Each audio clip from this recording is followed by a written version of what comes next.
Hello and welcome to the Pirate King Plays NieR Replicant.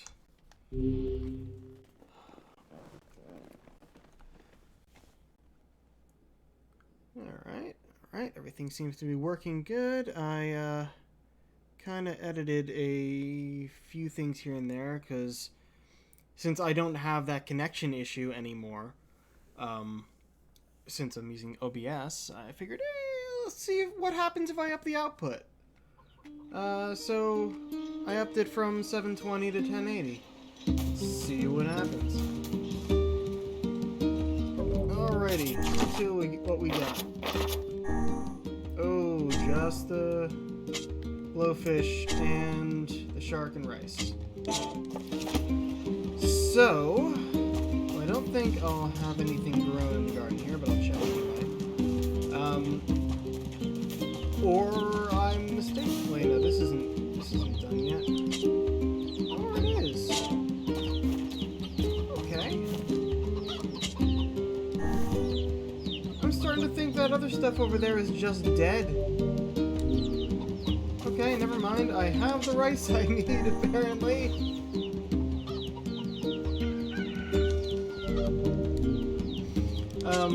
Right. So, yeah, fishing stuff is the last side quest stuff I have at the moment.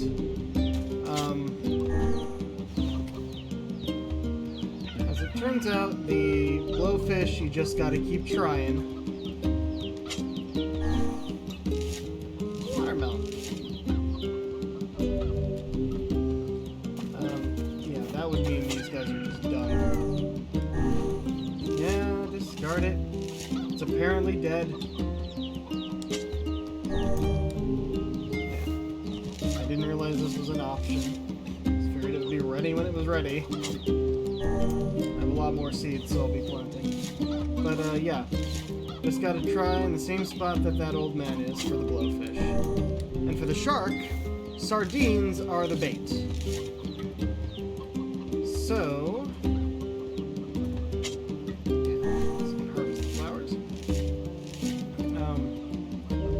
sardines are the bait for the shark, I might as well try for the blowfish first, and all the sardines I get will be bait for shark. Maybe I'll go back and forth between going for blowfish and going for shark.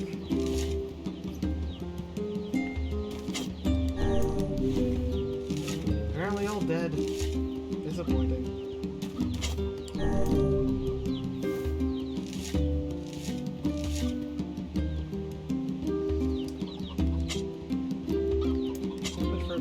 I have a lot. I'll just fill 2 rows of bounty fertilizer, I guess.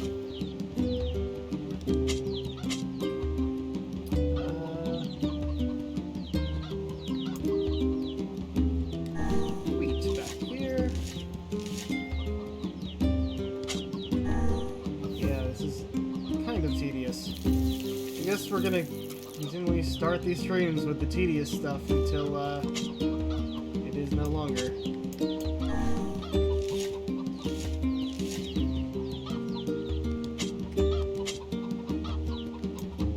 See, I have 3 of these, and 5 in a row, so I'll plant beans, and I'll plant dahlia in between. And then all beans in the next row. Oh wait, I put bounty fertilizer in here. That's not what I'd want for that.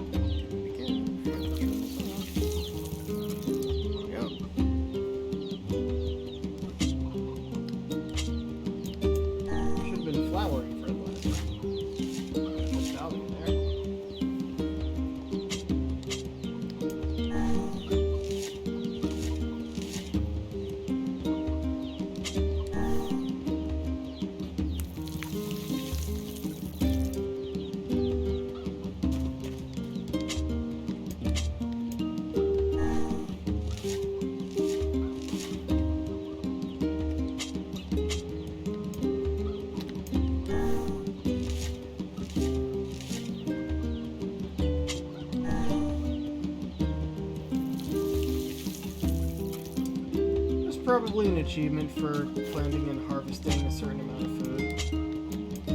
Or plants of any sort. Who knows?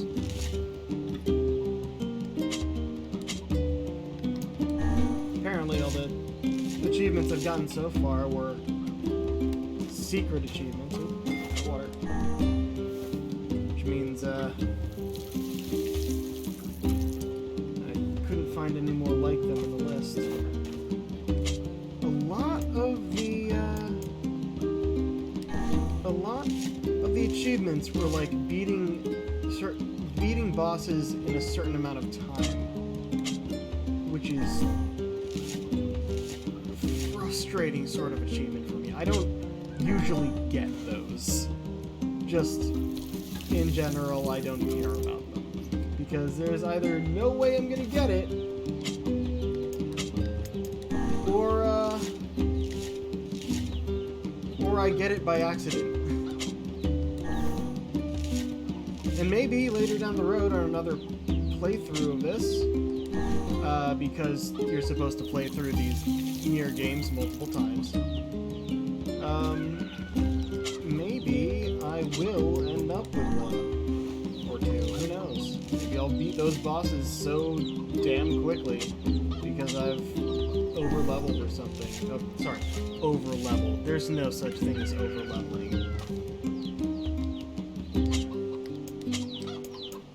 And you can quote me on that. Do not think you're ever over-leveled. Think you're overpowered? Nah, you're just strong enough to get through things quickly. That's all there is. There's not strong enough, there's strong enough, and there's strong enough to get through things quickly.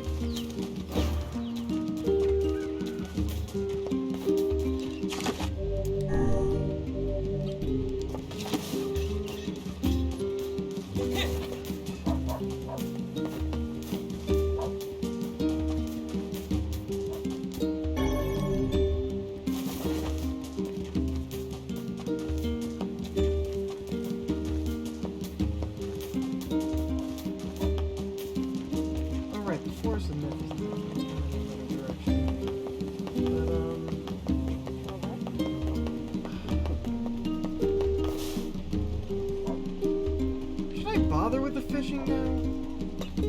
I kind of really don't want to. Fishing is just so frustrating.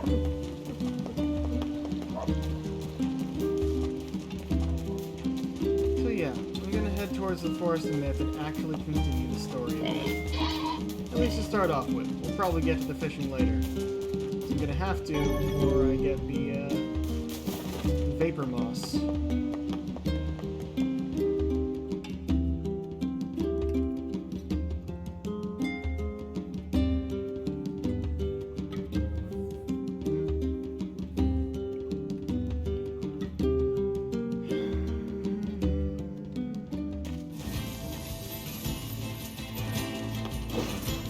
I actually watched Venom tonight. It's not often that I watch movies, to be honest. And this is one I've been meaning to see for quite a while.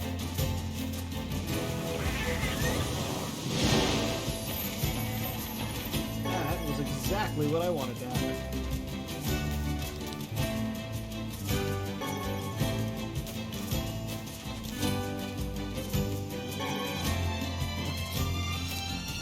And as expected, Venom wasn't a good movie, but it wasn't a bad movie. In fact, it was quite fun. But, yeah. There's always a difference between good movies and fun movies. Oftentimes they overlap. Usually they do.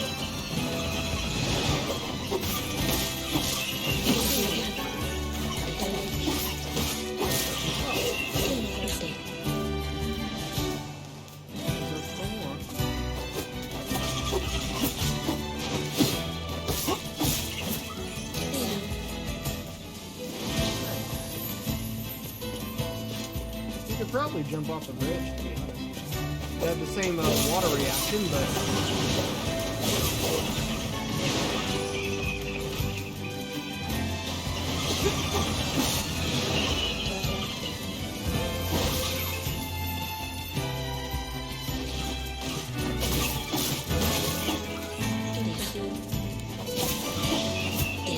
Why didn't you take the final hit, Kaine? You gotta finish him off.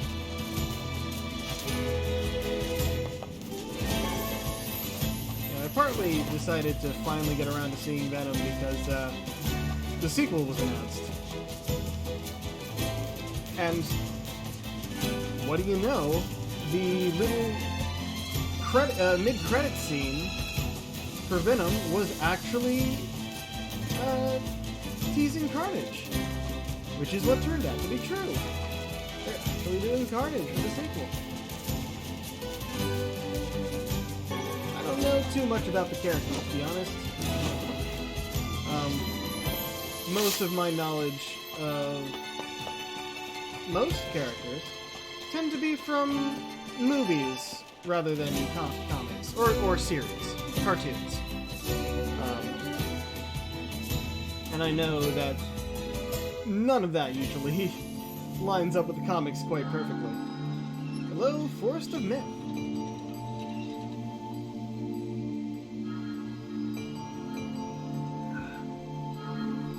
Oh right, it's technically a village. It sure is quiet here. Such silence bodes ill. There's trouble on the way. I'm certain of it. You know, a little optimism now and then wouldn't hurt, Vice.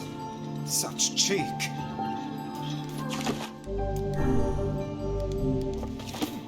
Carved into the wall. I feel like that's a magical mail carrying system.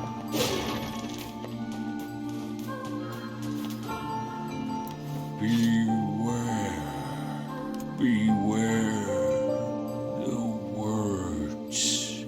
The words? What do you mean? Contagious words. Those who dream. That's also Matt Mercer. Those who dream? Hold a moment. There is a strange new sensation in my mind. Weiss's voice rose in a quizzical way. It is not quizzical. What's going on? The villager's body shuddered as he slowly opened his eyes. Perhaps we should start by asking this man. Who are you? We heard something happened to this village, so we came to see if we could help. Wow, it didn't do the introductions. The mayor stared at Arlong Weiss. If you can speak to me, I must have caught you in my dream. In your dream? The mayor explained. In the past weeks, a mysterious disease called the Death Dream had spread across the Forest of Myth. Those who caught it were cursed to fall asleep and live forever within the world of their own dreams. The village mayor had determined the Death Dream was spread from person to person by spoken words. But before he could learn more, the disease took him as well. Weiss stared at the mayor, his mouth twitching slightly. Now see here. Are you saying that we have been absorbed into your dream?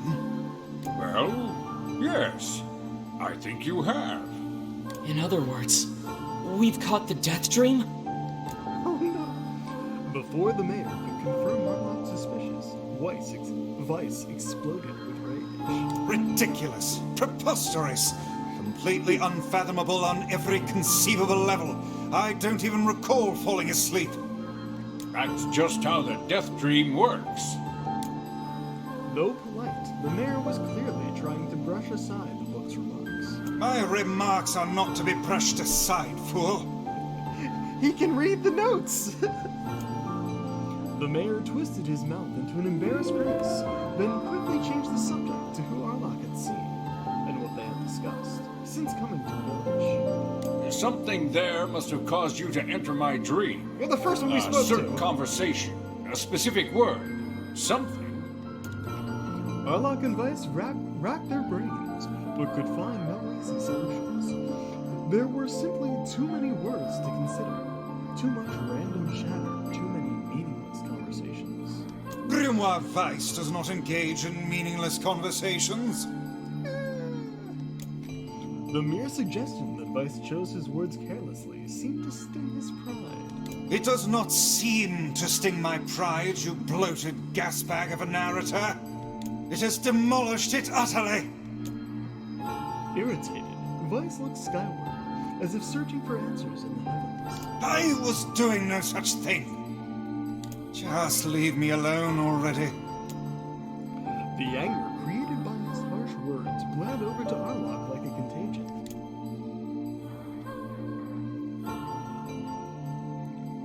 Wait, said Arlok suddenly. Did someone say contagion? Yes, I believe so. What of it? Well, the villager told us to watch out for contagious words, right? The mayor leaned forward with renewed interest, pushing a startled Vice aside in the process. He must have said something, right? Asked the mayor. Some specific combination of words? What was it? It was about dreaming, or something that dreams, or... Oh, what the hell was it? A sheep! A sheep! Cried Vice suddenly, blurting out the first thing that popped into his head. The others stared at him for a moment before slowly shaking their heads. After a few more minutes of thought, Arlok's face suddenly lit up. I remember, he said. Those who dream. That's what he said, I'm sure of it. At this, the mayor produced a thick sheaf of papers from his pocket. He flipped through them a few times before finally nodding his approval at Arlok. That sounds about right, he said, as a stray sheet of paper fluttered to the ground. My notes also mentioned something about that. I bet it was the last thing you heard before you fell asleep. The mayor shook his head, his worn pencil stub tracing lines across a lone piece of paper. For the last month, I've done nothing but study the disease that we call the death dream, he said. I mean, I'm the mayor, right? It's my job to protect people from whatever comes along. But I never expected a couple of outsiders to start entering people's dreams. The mayor paused, a grimace crossing his face. I should probably be taking notes or something. Vice immediately fired back. I applaud the force of will it takes to research a disease in your dreams. But perhaps we should bend our efforts to escaping this place instead of trying to understand it. The mayor's hand tightened around his pencil, snapping off the tip. I've tried to escape. From the very moment I realized I was locked inside my own dream, I've been looking for a way out. I don't think it exists. I mean, it is my dream, right? If there wasn't an exit, I'd know about it. He paused for a minute, his unfocused eyes staring at nothing. My village was beautiful, he said to no one in particular. And it was filled with the most wonderful people you could ever hope to meet. But once this disease took hold, things changed. It's like someone took a sponge and soaked up all the color out of our lives. I just want us to be whole again. I want us to be free. And I won't stop trying until it happens. Arlok nodded in agreement. Wait, I did not. Look, if we can be of any help, said Arlok, just ask. No, hold on! I did not just say that! Silence! Cried Vice. The grimoire looked from Arlok to the mayor and back again, his face filling with confidence. Grimoire Vice's face is always confident, thank you very much. His face doesn't change. He does not speak with a mouth. It is just a voice coming out of a still book. Now see here, Mayor. You told us that nothing can exist in this dream without your knowing it. But yet, you seemed surprised to see us when we first arrived, yes? The mayor slowly raised his head, realization dawning on his face. Oh my god. You're right! I had no idea you were coming! The human imagination is a limitless engine, said Vice. And dreams are the fuel. If you can imagine an exit, then it must be so. With your permission, we shall search it out. Thank you, said the mayor. I don't know how I can repay you. Payment is not required. We are as eager to be done with this place as you. The mayor suddenly felt that as if he could breathe again. He'd almost forgotten what it was like. Good luck, you two! He called at the departing forms of Arlok and Vice. We're all counting on you! As Arlok slowly faded into the misty forest, the mayor was struck with a sense of deja vu. I saw this man once before, he thought, but where? Arlok's mood darkened as he trudged through the forest.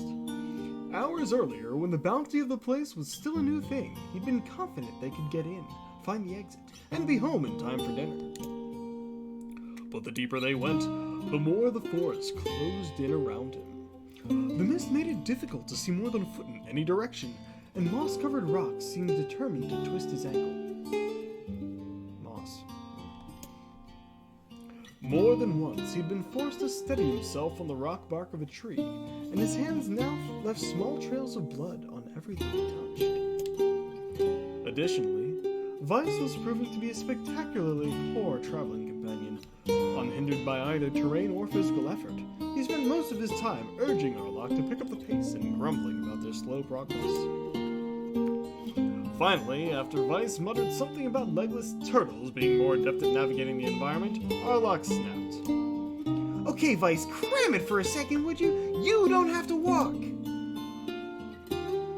Arlok leaned against the tree and tried to stretch the knots from his back.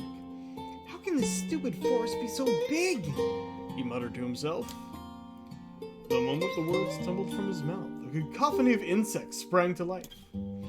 Every imaginable form of buzz, click, and hiss roared out at a volume that rattled his teeth. Arlok slapped his hands over his ears and screamed to be heard. Vice! What's going on? Arlok could see Vice's mouth moving, but he might as well have been shouting in a tornado. Wait, so does his mouth move? Hasn't shown that way in a cutscene yet. The insects screamed. The forest howled. And then, just as Arlok's ears seemed ready to tear from his head and go running for cover, the sound diminished. Hesitantly, he removed the hand from his left ear and listened to the creatures of the woods.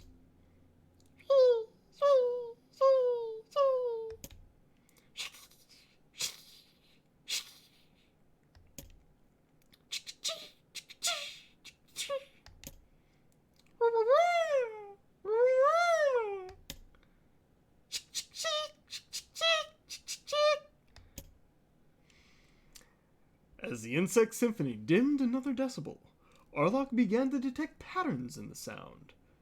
This isn't random, he thought. It's not just white noise, it's something else.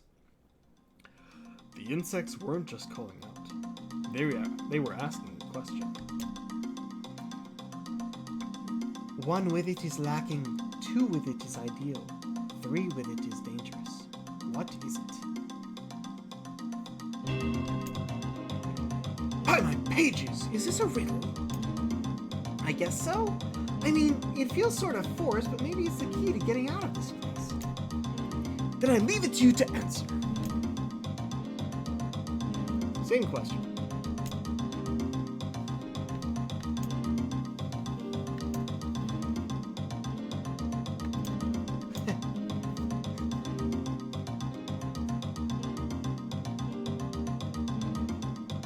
I mean, either of their first two is good. One is more literal, though. Also, I was not expecting this to go into a goddamn book. It's like the damn gameplay is just reading. I guess I get to test my vocal chops.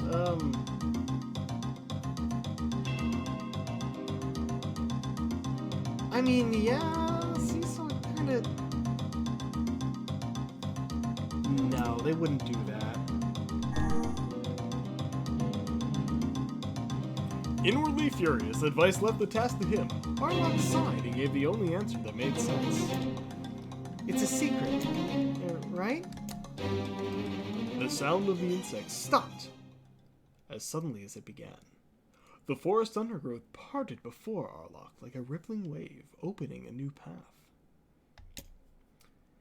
These forest arthropods are making a road for us, said Vice with glee.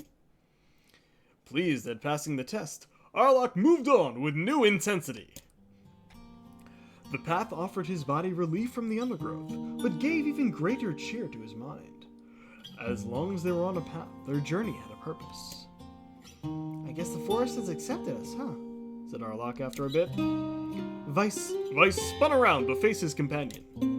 Do not mistake the will of this forest for some happy pet you can suddenly befriend. We have no idea where this path leads.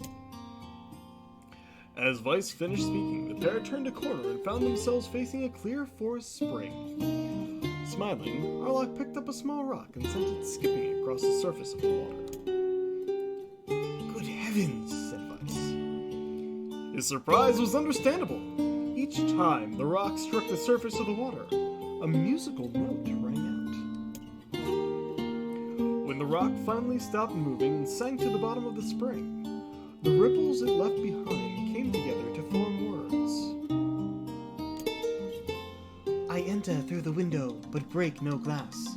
When night falls, I vanish. What am I? Oh, that's easy. Absurdly easy, balked Vice. Now answer it. Arlok grit his teeth and tried not to reach out and strangle his companion. He's right, after all, this one is pretty easy.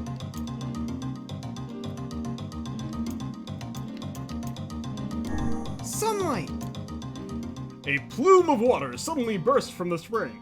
Sunlight filtered through the trees and reflected off the plume, creating a shimmering rainbow that spanned the entire horizon. In all my years, said Vice softly, I have never seen such a sight. Perhaps I misunderstood the intentions of this place. Hey, look! Cried Arlok, awakening Vice from his daze. There's a house or something over there. Glancing in the direction of his friend's extended hand, Vice saw a small cottage nestled among the trees. That's weird, isn't it, Vice? I mean, who would build a house all the way out here? Arlok walked over and pounded on the door. After a minute of solid banging, the door cracked open and a small man peered out. His body was cloaked from neck to toe in a large black cape, while his face was obscured by mist. Began Arlok. But before he could get any further, the cloaked man held a hand up and began speaking. I have 4 legs in the morning, 2 at noon, but end the night with 3. What am I? Classic. Arlok tried to ask the cloaked man who he was and what he was doing there, but he simply repeated the question. If we wish to engage this man in conversation, it seems we must answer his riddle. Yeah, I suppose. Well, at least it's an easy one.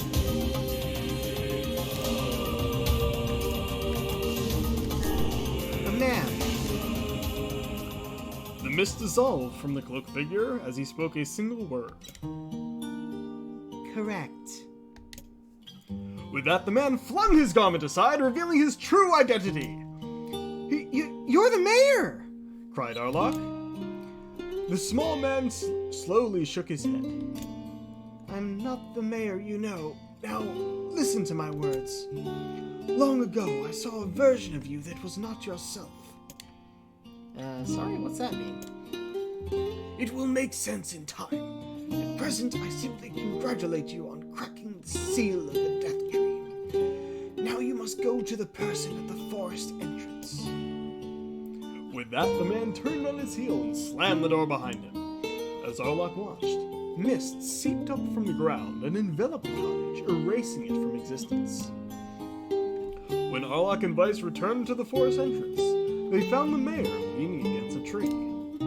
As soon as he caught sight of the duo, he sprang to his feet and scrambled over to them. Good gravy, he said. You made it! You actually made it back! His left hand grasped Arlok's and pumped it so fiercely it threatened to dislodge from the socket. While his right seized Vice by the cover and swung him through the air. By the heavens, stop shaking me, fool! I've not even told you if we were successful or not. The mayor smiled broadly and shook his head. I'm just happy you're alive. I didn't think I'd ever see you again. Arlok withdrew himself from the mayor's eager handshake with a slight smile. We broke the death dream seal, he said. At least, I think we did. The mayor's face beamed as Arlok filled him in on the details. When the tale was done, the three of them laid down on the forest ground and fell asleep. Arlok cocked his head. Okay, hang on a second. This is crazy. Why would we just lay down and go to sleep? Cease your endless prattle and go to sleep, fool. Fighting against the rules of this place is futility itself. Arlok and the mayor obediently reclined atop the grassy earth. Have you forgotten? Continued Vice. It is words that control the death tree. Words that allow us to move from place to place. No matter how unnatural they seem, the words are absolute.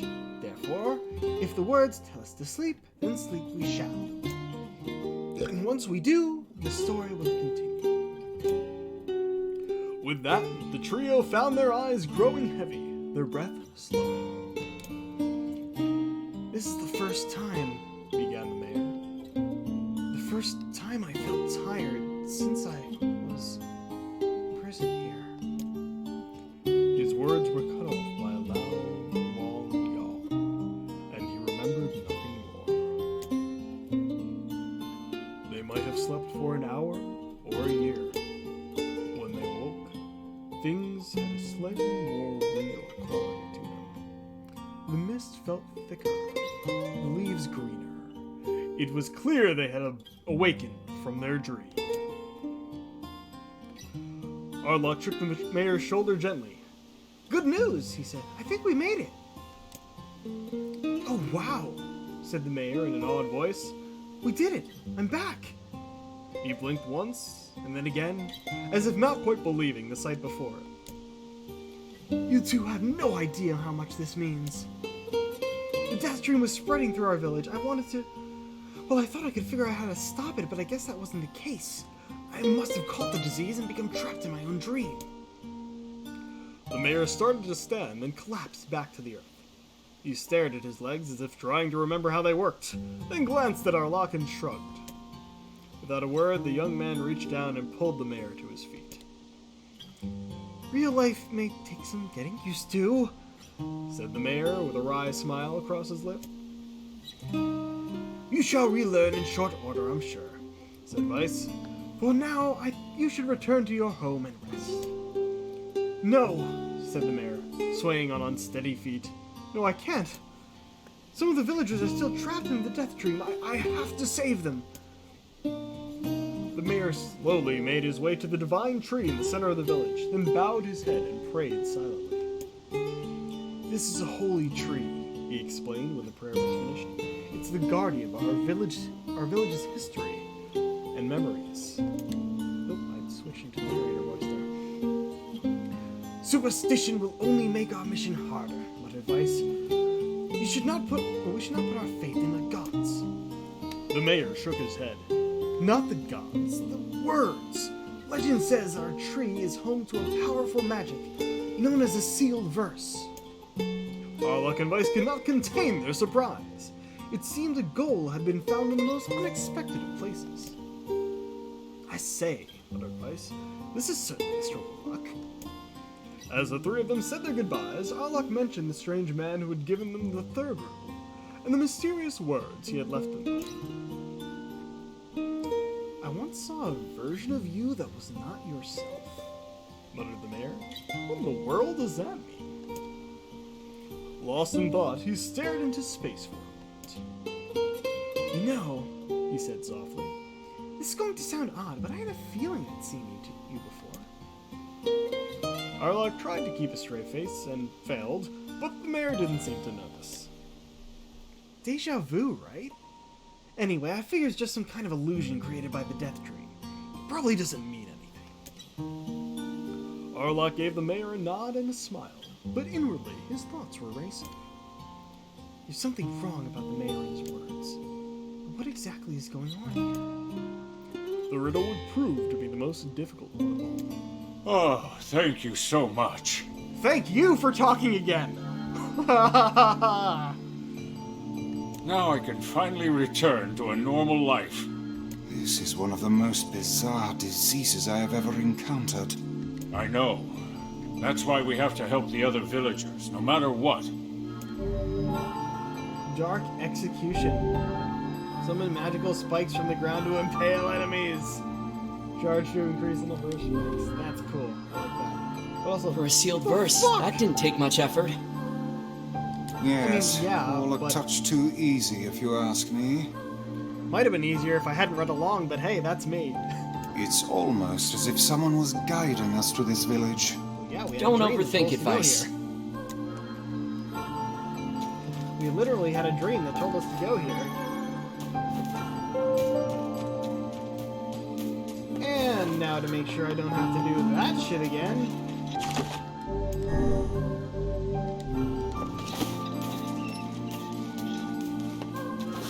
They live in trees. How quaint.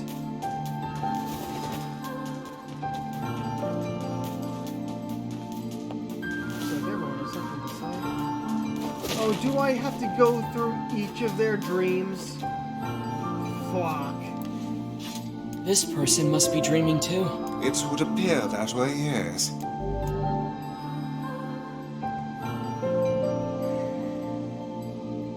Would you guys mind if I don't read along? Can't say I'm very excited to go back there. That dream world sort of creeps me out. Perhaps you should spend less time complaining and more time getting on with the mission. Are you gonna Yeah, actually yeah. put us somewhere so I can play the game? Or is it gonna be a text adventure again? God damn it! Okay, I think...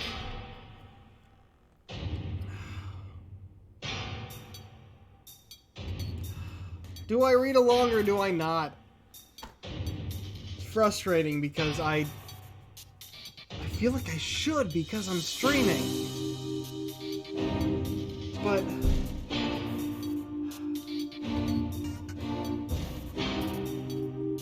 my voice won't be able to keep up with it if I do. So I'm just going to read each line and make sure it has enough time on screen so you can read them. And I'll move on. Oh. Maybe I'll choose a few, who knows.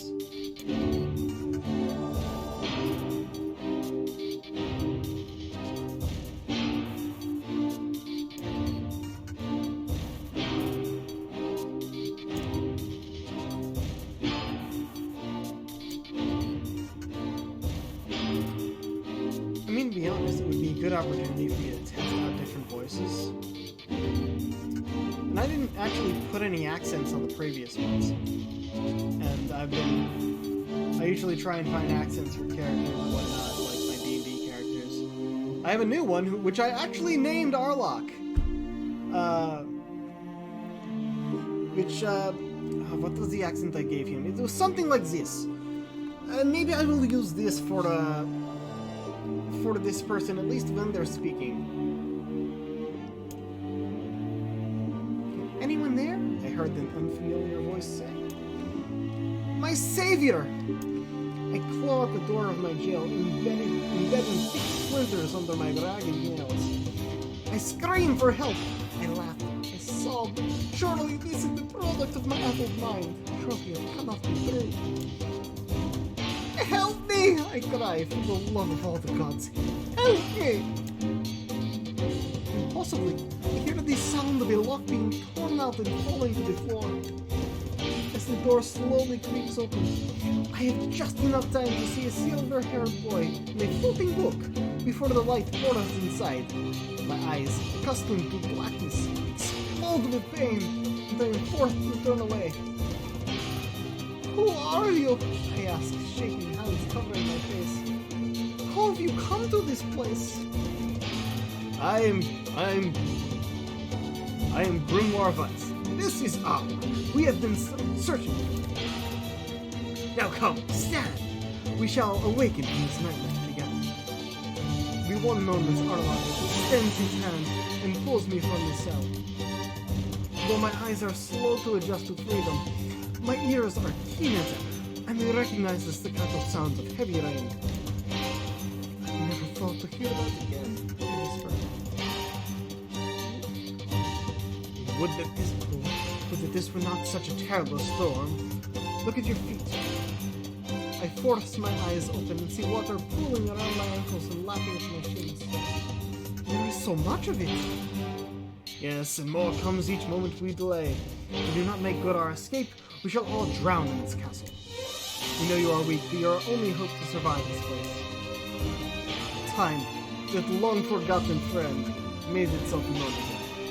I nodded my head and swore to save my rescuers, no matter the cost.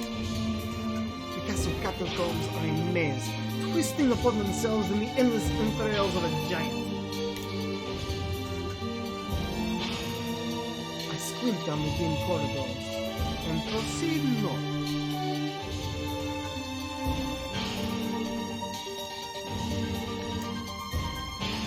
Oh, it's the only option.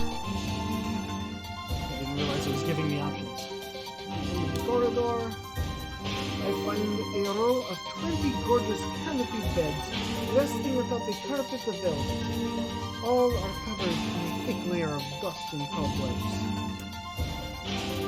Searching for the door to the next room, I come upon a shapeless mass of grey matter.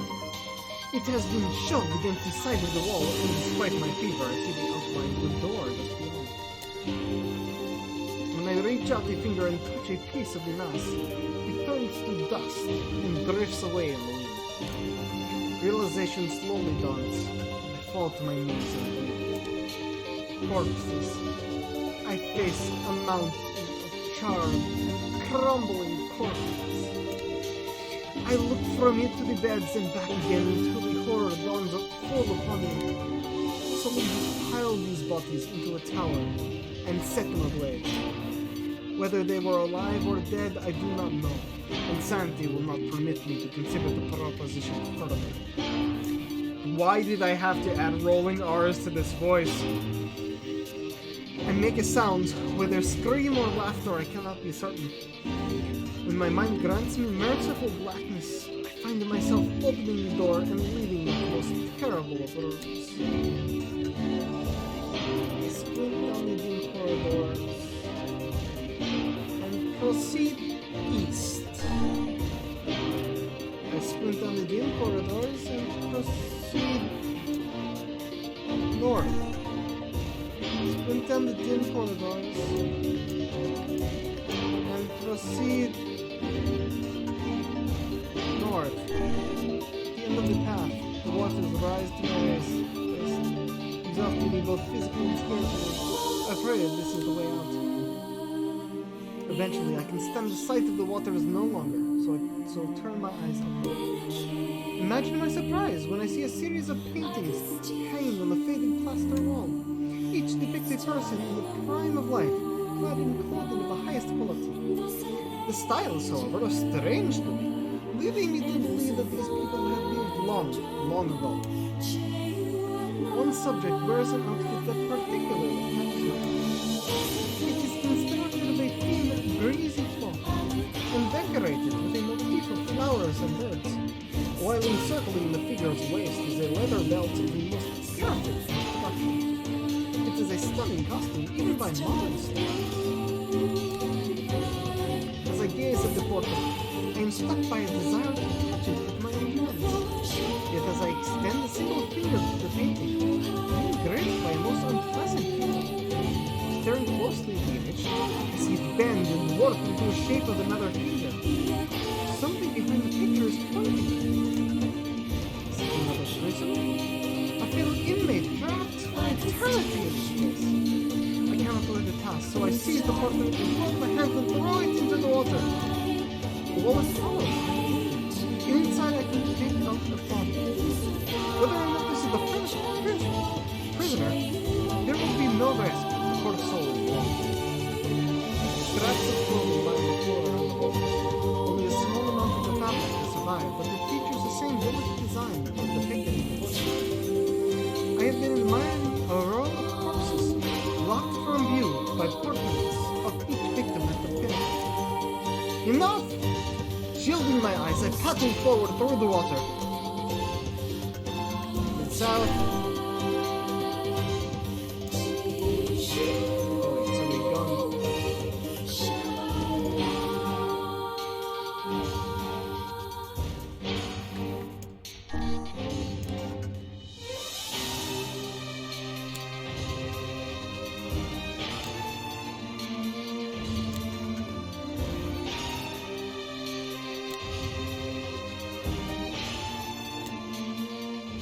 is no wine, it is blood warm from the body. Whether animal or something else, I cannot say. Ugh.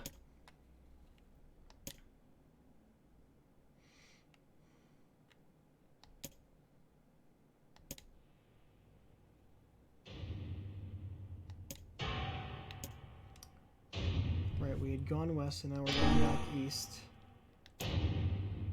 Let's go east again.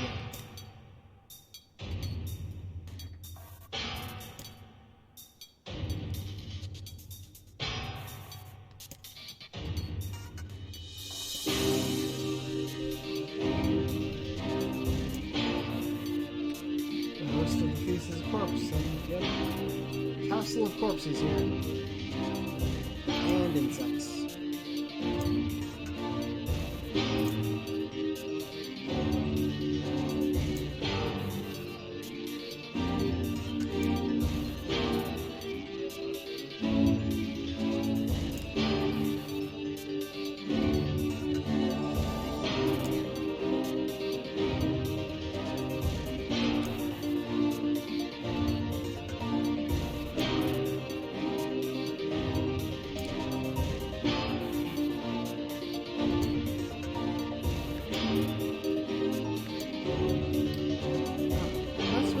Would lead us back to that corner. So north is a new one.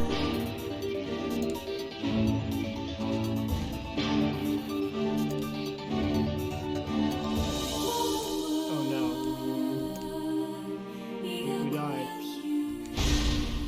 Maybe I should have looked up the right path.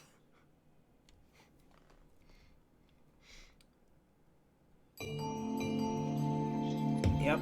I mean, I didn't do anything between saving and talking to him. Plus, it looks like there's more items this time.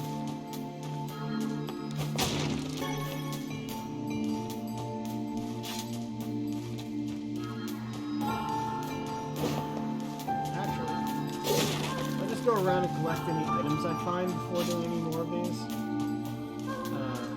I'll save again. Means losing can only get us more things.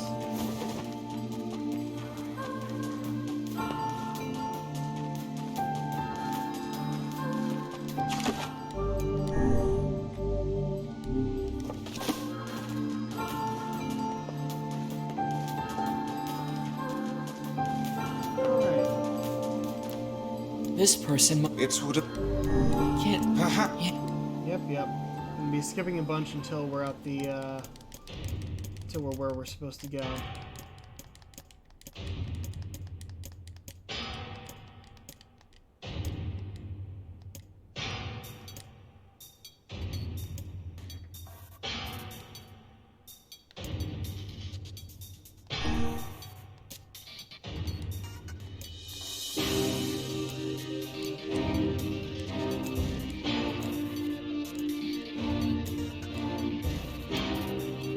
I went east before because I started by going north. South would bring us back where we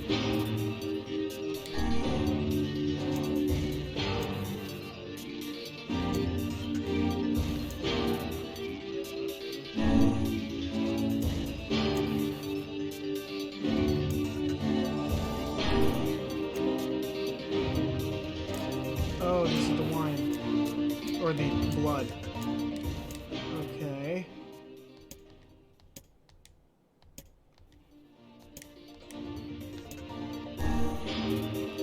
So if I go east, that's where we find the feast, and north is death.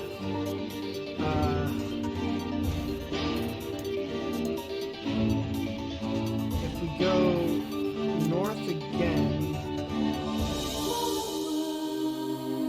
we ended up getting turned back, I believe.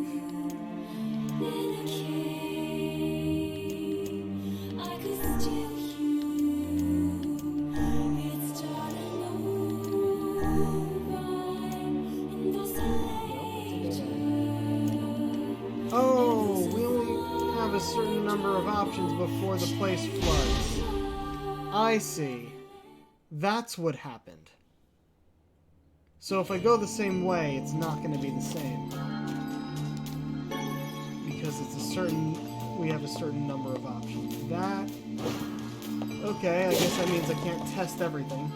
But I can do like I said and continue grabbing items and saving again before heading back in. Alright. I kind of have a mental map going. So I'm gonna head back to the feast room.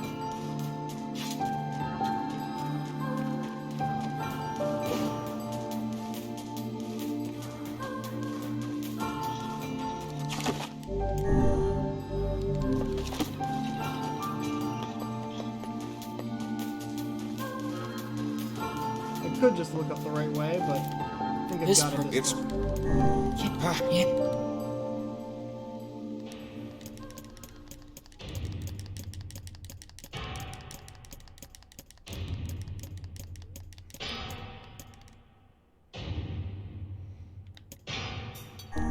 North. Corpses.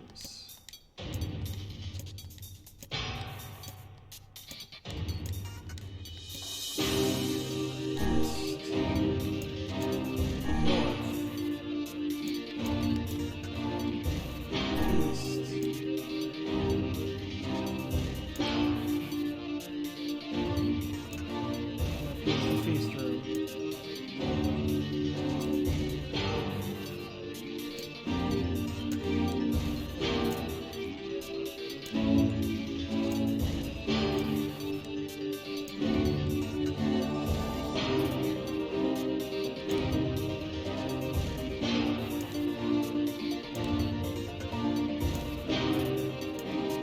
North. Continues onward. I was there. I just taken too long the first time.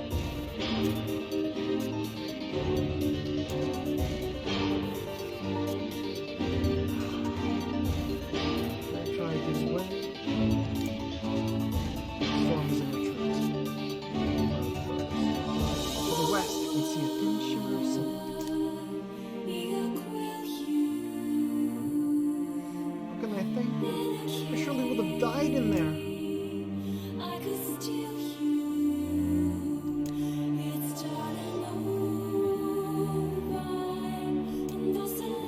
Okay.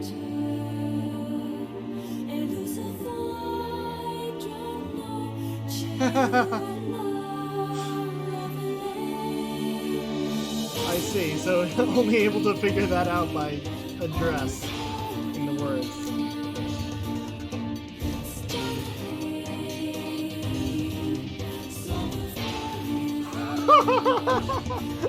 What?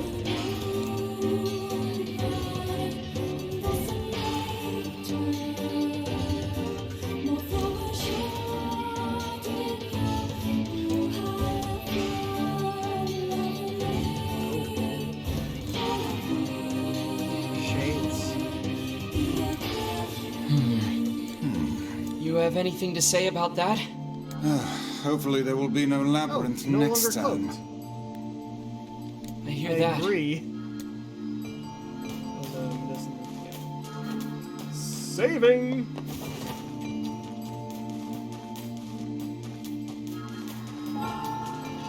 So I'd almost gotten it the first time. I just ran out of options. Or ran out of the limited number of options it gave us.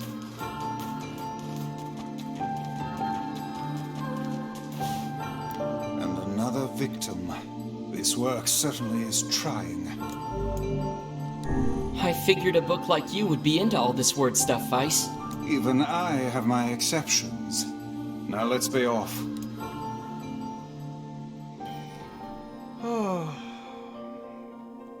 Colony of massive sculptures was visible in the distance, their tall forms scraping against the sky.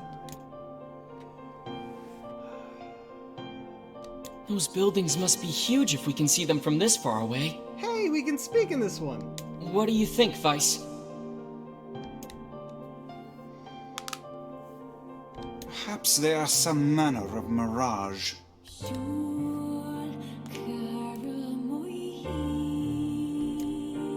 These aren't voiced then?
it's a mirage.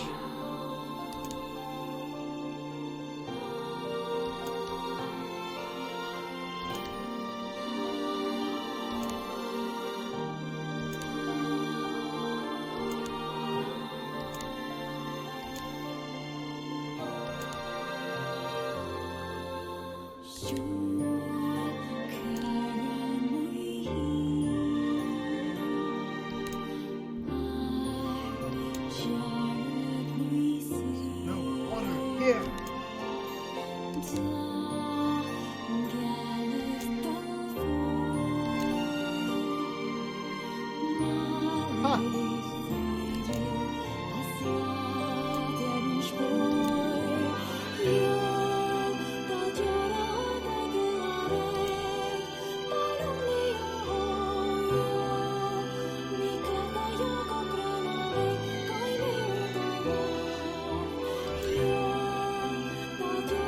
Yep, it's a city, an actual city.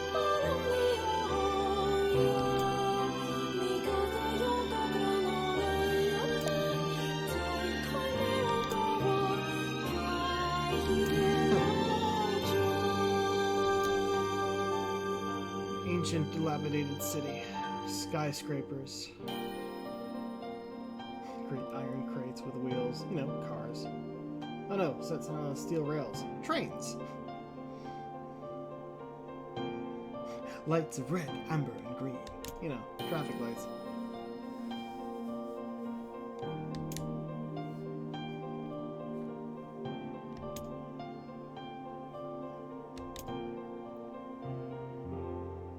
Oh.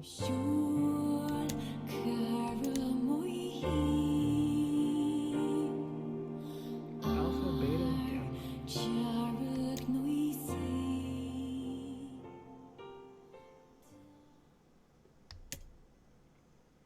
Only one form is real, the others are false. The real form will always speak the truth. God damn it, we're doing this!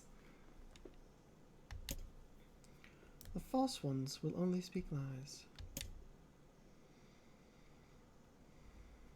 Color and form.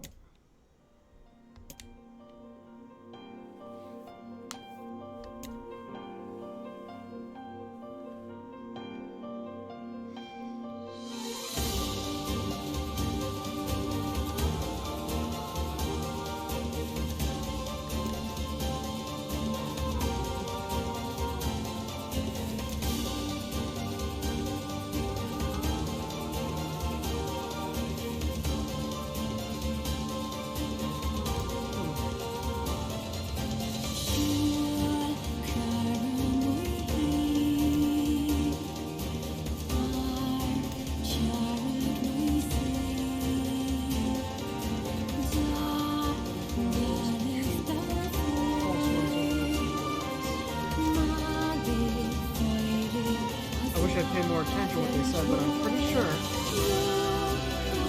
Alpha said, I'm real. Beta said, Alpha is lying, I'm real. And Gamma said,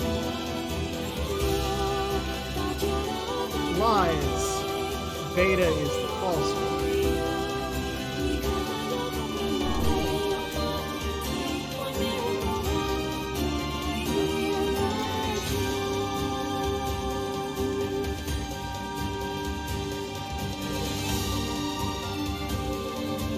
Yep, I was right. I remembered. If Alpha were telling the truth, then Beta and Gamma would be fakes. In that case, Gamma's claim that Beta is fake would be the truth, even though Gamma is a liar. Therefore, Beta comes. Even Gamma's fake makes Alpha and Beta lie. In this situation, however, Beta is calling Alpha, which would leave us with two statues telling the truth. Finally, let us assume that Beta is fake. If so, Alpha and Gamma's lies would make sense. Therefore, Beta must be right.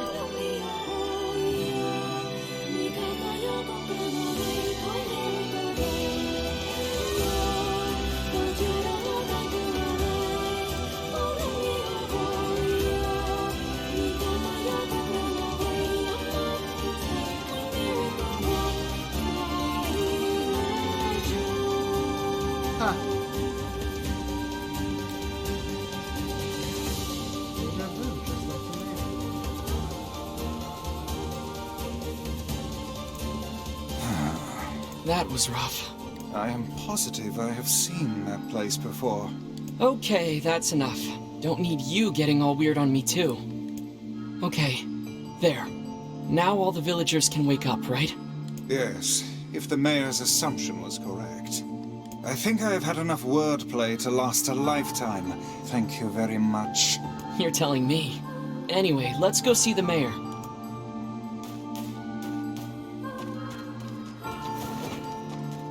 I think that was technically a side quest. No, it was me. Oh, how wonderful. Thank you so much. Here, I have something for you. Oh, a sword! Wow, this looks valuable. I can really have it? Of course. It's apparently a weapon of some renown, but we have little use for it. Well, we appreciate it. Thank you again for everything. There's it. Ooh, it's a katana. And not quite as strong as what we currently have. But it will have a story! And I'll need to edit the words.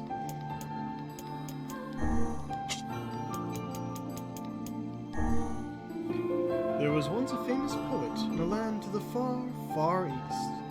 Now in his twilight years, his ability had withered such that he could no longer craft a single stanza of verse. The poor poet spent every moment racked with sorrow for what had been lost, but one day, a monk appeared by his side, gently placed a blade in his hand, and imparted the following words. Yeah, none of these are going to be done until I actually upgrade them all. Oh well.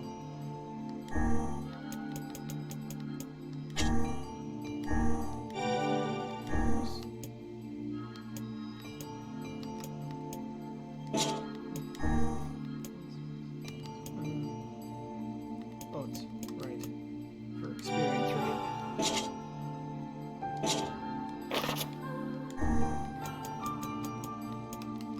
First of all, details.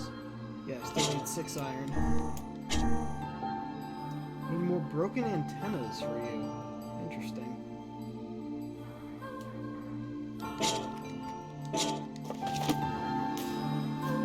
Can I talk to the others? I simply cannot bear another...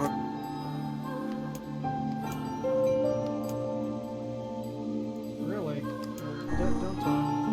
I'll say it first, then I'll talk and see what the hell that's about. Why would you give us that option? You never give us that option.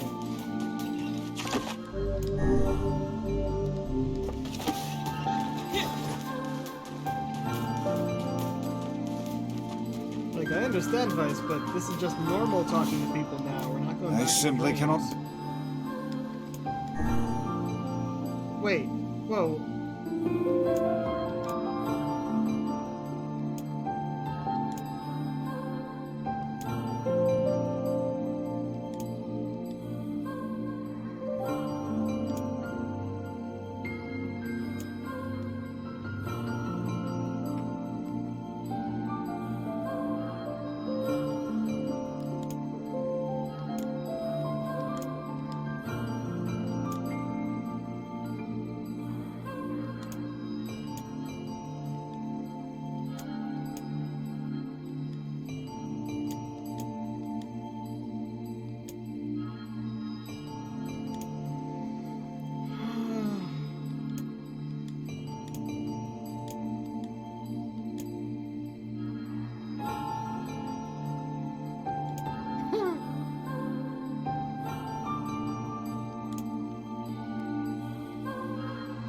Okay. So I guess we got the follow-ups to their stories. I Didn't expect it to be like this, though.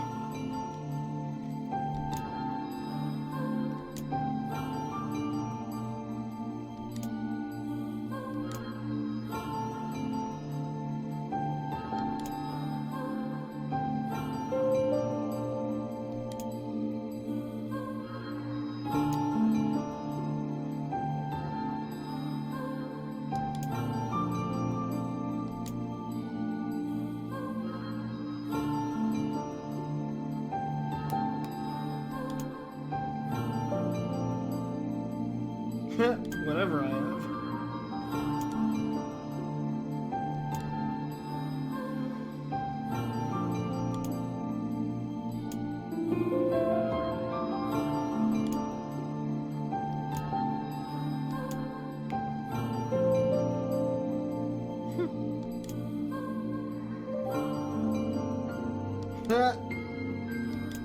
Okay.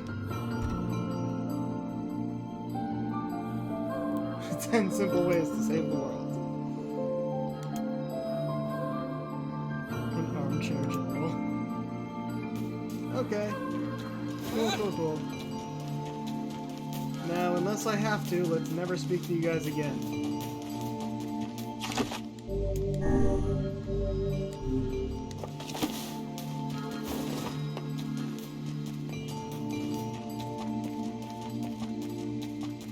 Certainly not what I expected.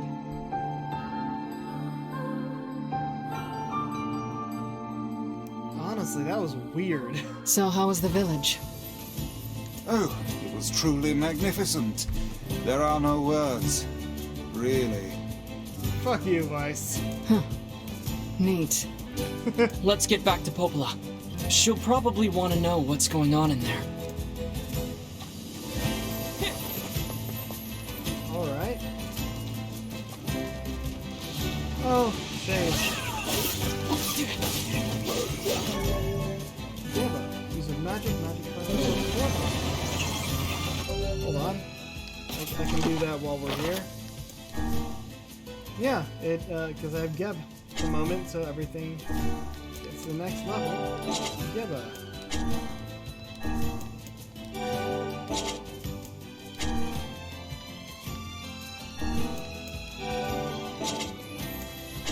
Was Geb Lug? No, Geba Lugir.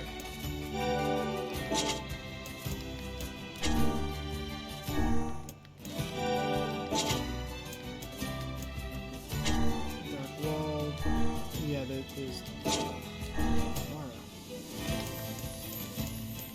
Yeah, none of these give any effect.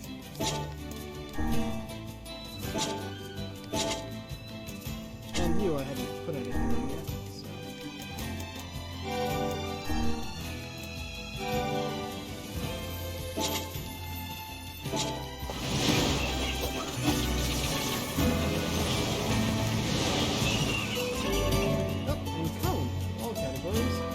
Magic, defense, or poison.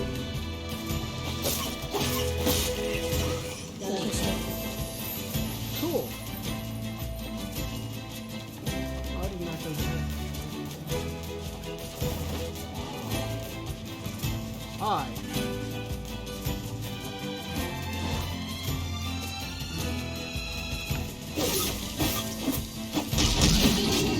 Okay. I wasn't gonna fight the boar.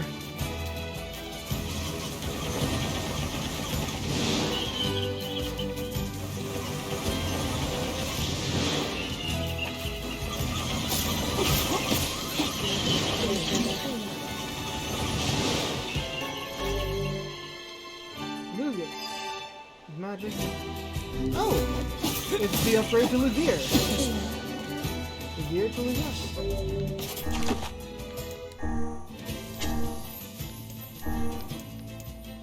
Yep, 4 to 6.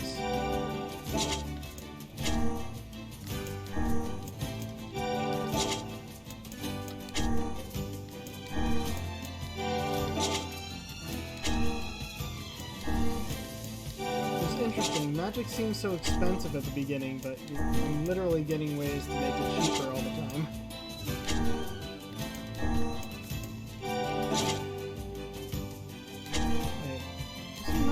Here that has like magic defense or something?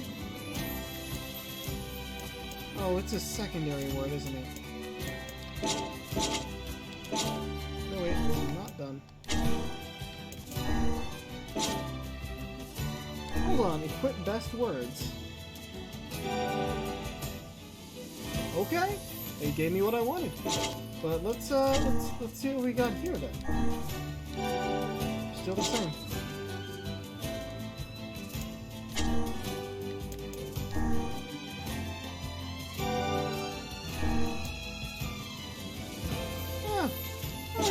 that way!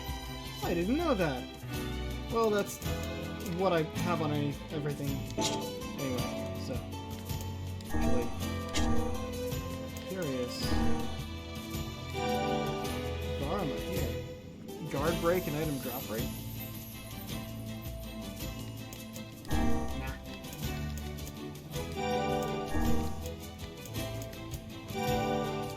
Attack power and experience.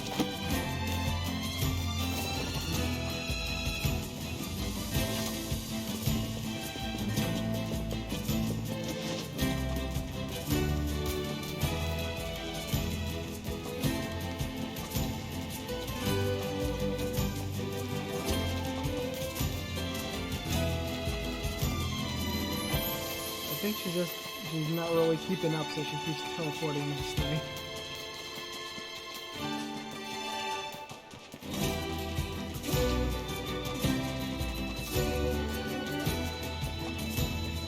Like that.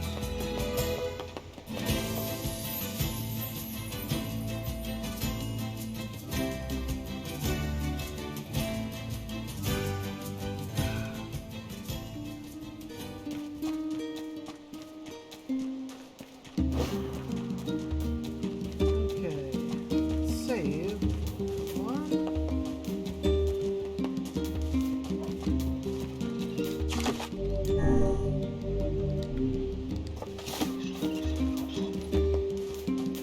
Check here.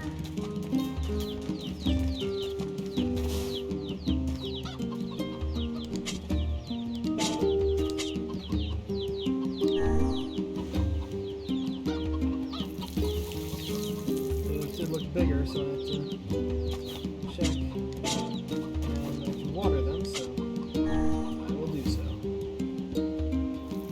Check the beans next. Apparently the wheat is fine. It's fine too. Excellent.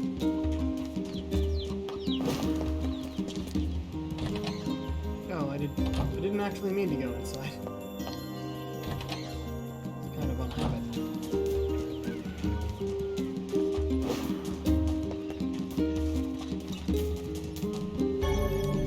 Figured.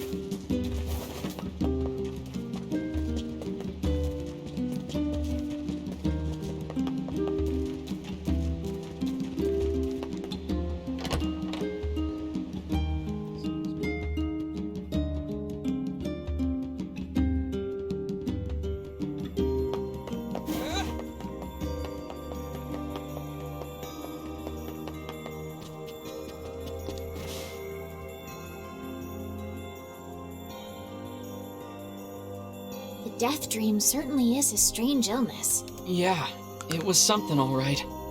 Even I, with my natural love for words, have no desire to visit that place ever again. Agreed, Vice. You guys did Agreed. well. You've been making a lot of long trips lately. Are you sure you're not pushing yourself too hard? I'm okay. I can't just sit around all day while Yona's sick, after all. If you say so. So, anything I can do for you? Well, I suppose there is one thing I could use a hand with. Have you heard about our plans to repair the canal? The work probably won't happen for a while, but once it's done, we can use the canal for trade and travel and all kinds of useful things. Unfortunately, however, we're a bit behind schedule at the moment. If you're willing to help out, I'd really appreciate it. No problem. What do you need? Great. So, the man I originally asked to help on this project hasn't shown up for work in a few days. I'm starting to get a little worried. So, maybe you can head over to Seafront and check up on him? I'll mark the location of his house on your map. He always carries a red bag over his shoulder, so he should be easy enough to find. Got it. Okay, I was gonna head there anyway. The person I asked to help with the canal... Also, we got what we currently know of the world map in the back wall there. I feel like it's gonna get bigger, but I can't be sure. Like, look here.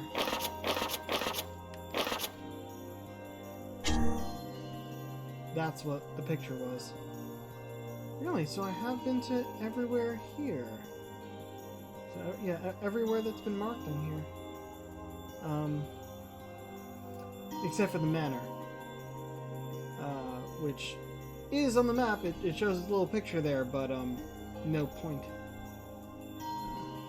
So something about a tree over there, but it's probably just map details. Oh, those points are all save points. I see.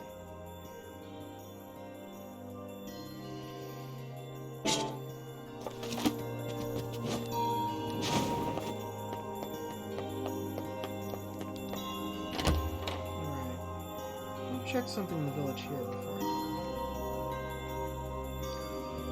I want to check if I can buy iron ore here. A canal, is it? Fascinating. If we had a ferry, we could put these days of endlessly running about behind us. Right? Don't you just float everywhere anyway? Do you think I am borne aloft by the winds, lad? It takes stamina to maintain this height. Oh, really? You could at least try to hide the utter dismay, you know. We've got some nice Berries, log, ivy, sapwood. That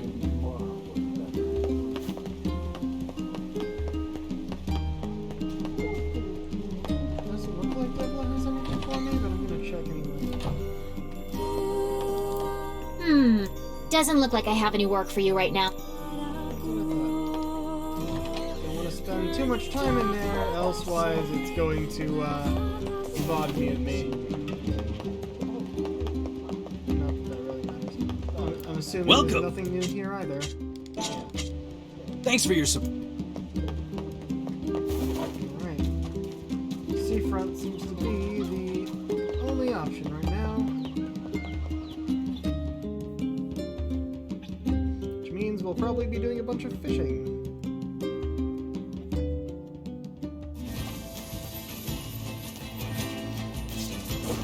Oh, he's back. Not gonna bother with you.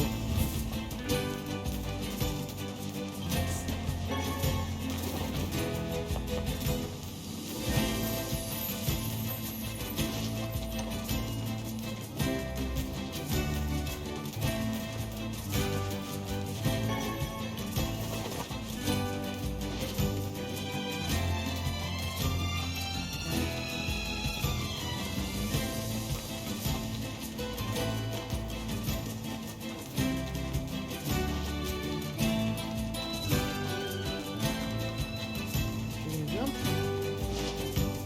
Ah.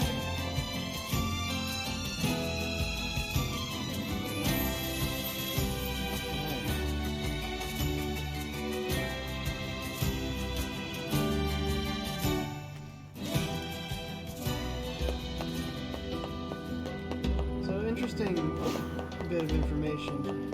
I have this. Yep. Oh wow, he's right here. I have this program on my computer to control the colors on my keyboard and mouse, and it recently updated saying it has it can be set for this game in particular. But that doesn't mean it did anything with it yet, so it's just glowing blue instead of red. Cycling through the colors of the mouse. Hey, are you the guy who's supposed to help repair the canal?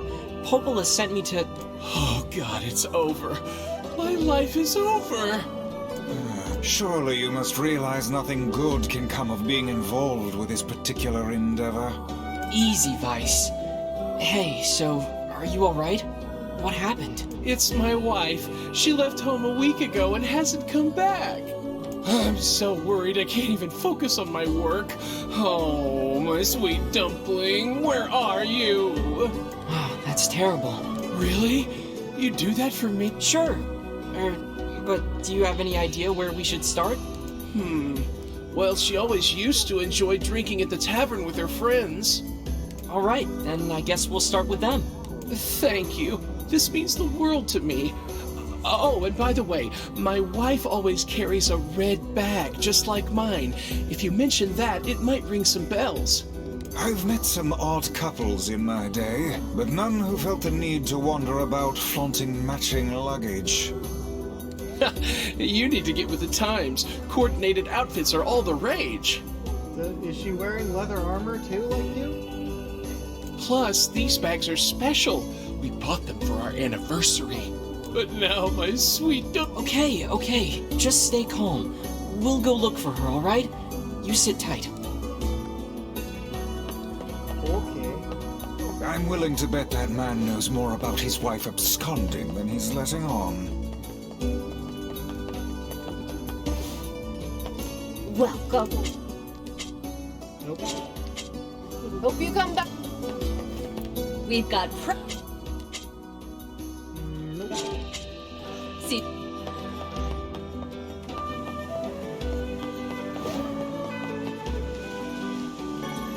Crap.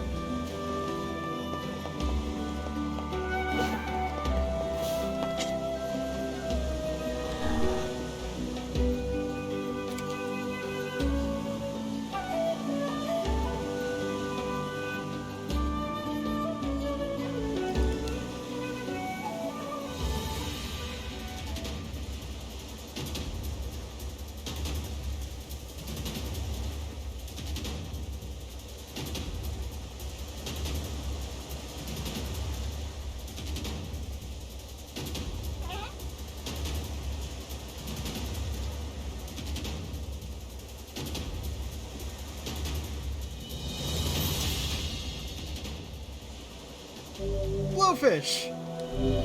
First try, we need 6 more. Yeah, figured that might be it when it was not going so easily.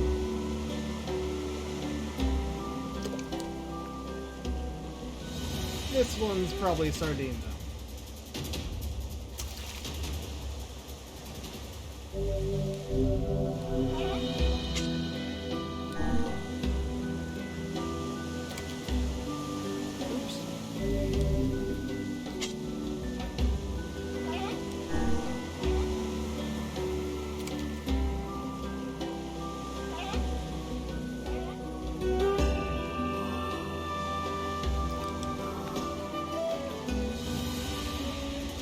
Probably a sardine too.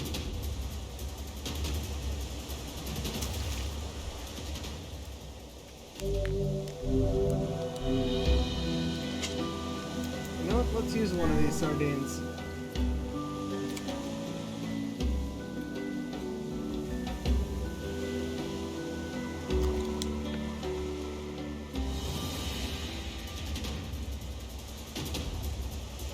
Oh.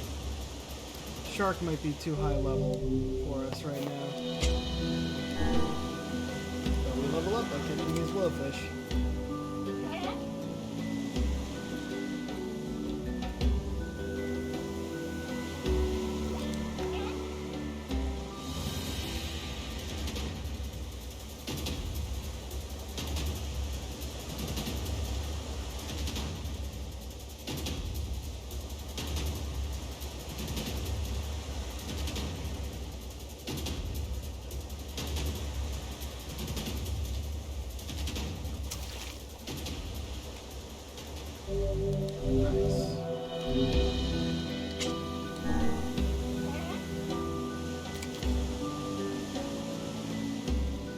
I was having such difficulty last stream, but not this one apparently.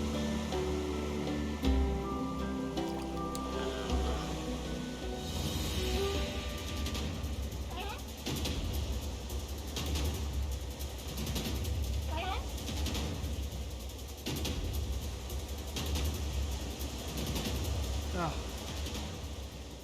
Oh, I totally forgot to change the stream title again. No, we'll fix that for the archive.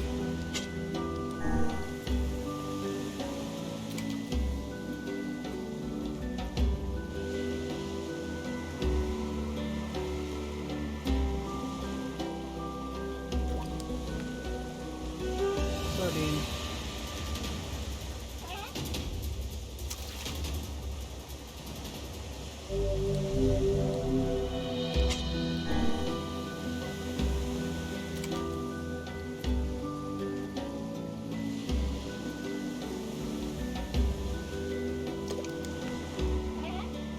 Sardine.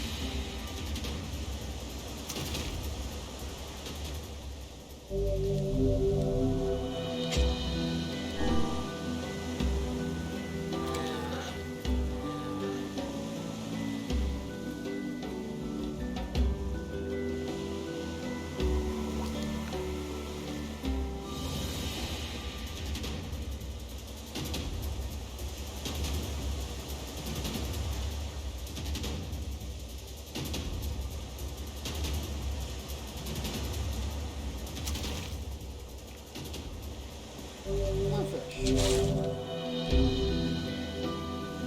How many do I have?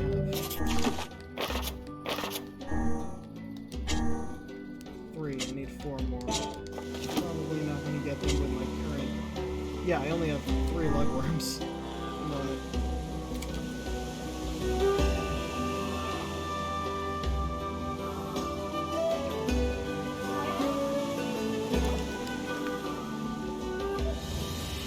Sardine.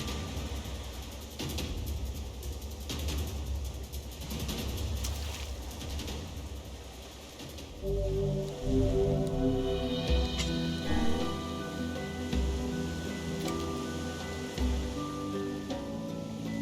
just gonna blow through this bait for now.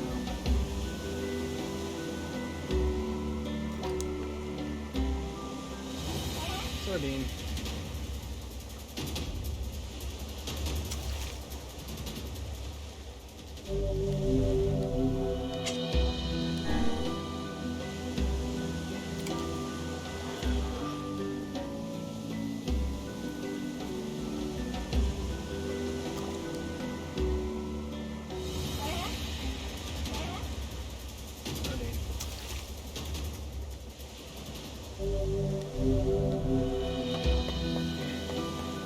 Well, next thing we gotta do is talk to the person in here, so do that first. You weren't there before. Hey there, I'm, looking for a woman carrying a red bag. Are you now? Interesting. Did something happen to her? She hasn't been home and her husband's worried. Do you know anything about where she might be? Trouble in paradise, is it? Oh, those two never change. Anyway, the short answer is no. She hasn't been around here either. Though come to think of it, she always got on well with the woman over at the tackle shop. Maybe you should try her? That's Laura Bailey. There's Kaine and some of the I'll do that. background people. Thanks. Hey, what's the rush? You've got a cute face.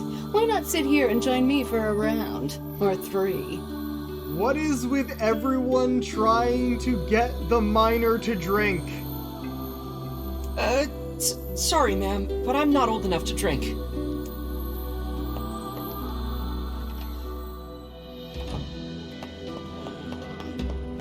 Okay, well I was heading to the tackle shop anyway. If you're ready...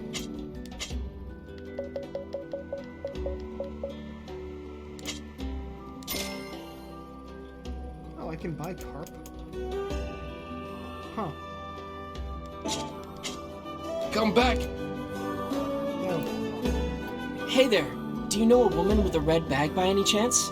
A red bag? Oh, sure. Although now that I think about it, I haven't seen her in a while. Last time she came around, she mentioned something about leaving town, but I figured it was just idle talk. Leaving town, huh? Alright, thanks for your time. That's suspicious. If she has truly left this charming hamlet, finding her may prove most difficult indeed. I just hope she hasn't been attacked by shades or anything.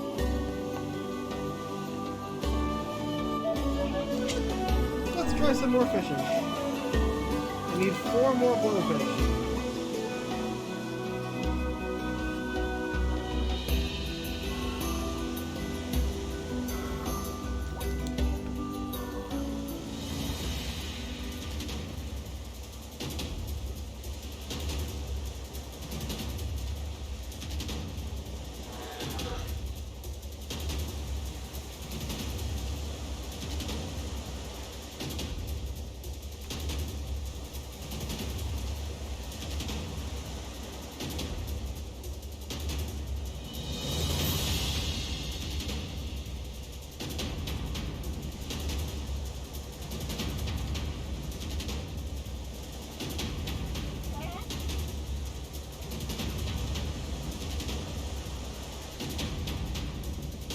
Come on.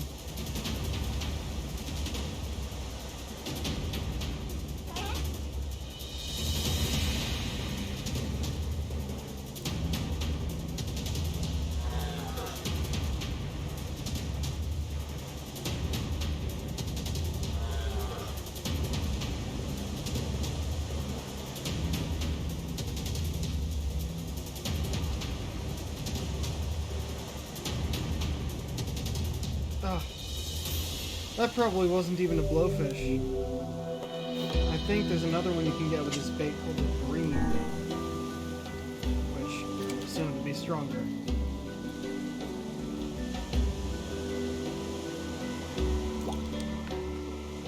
Sardine.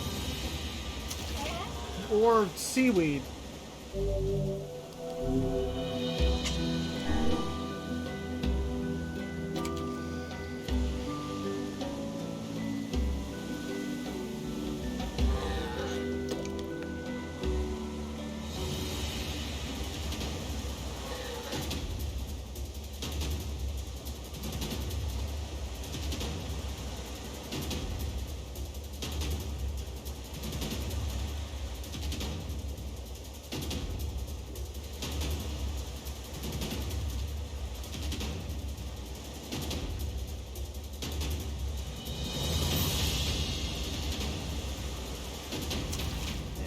Blowfish.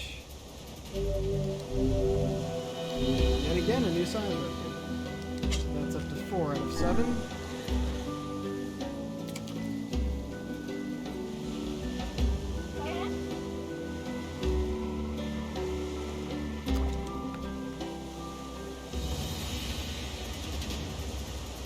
Sardine, probably.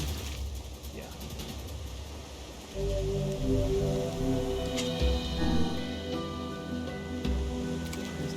Of bait for when I can get the shark.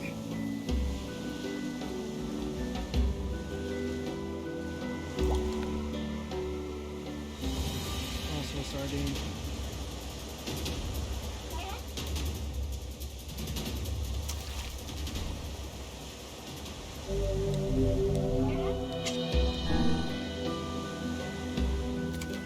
Apparently I have certainly already gotten the biggest sardine, but I'm still getting bigger blowfish.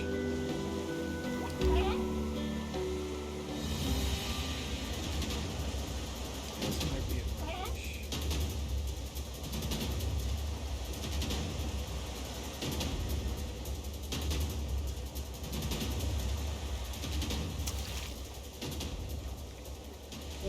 That's 5.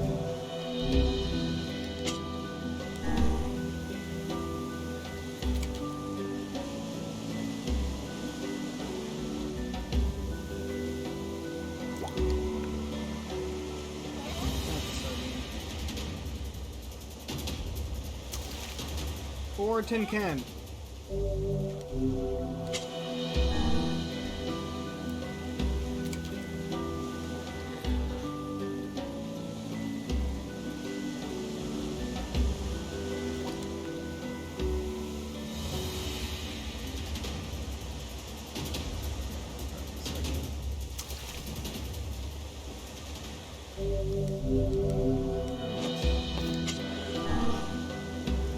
Try this and get 2 more blowfish.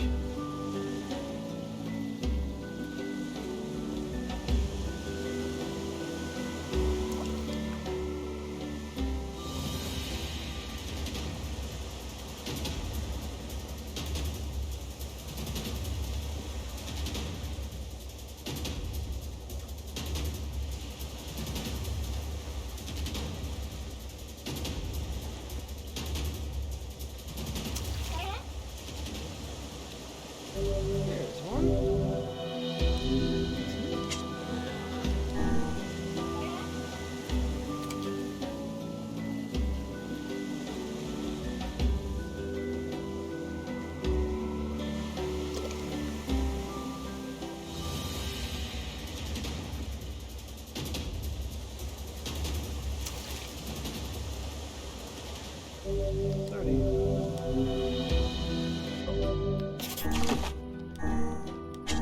Yep, just one more. I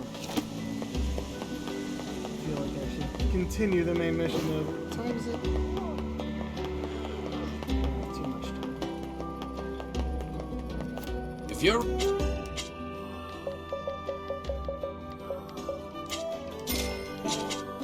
Come back here.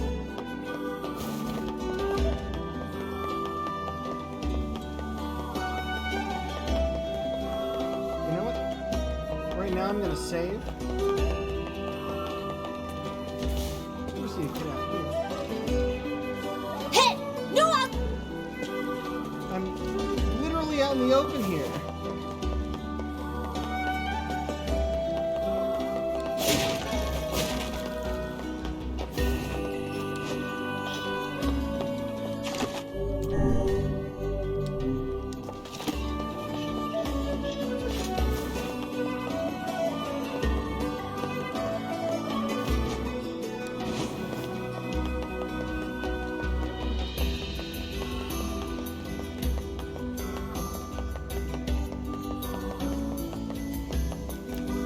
No, I didn't want to talk to him. Did you catch? One more.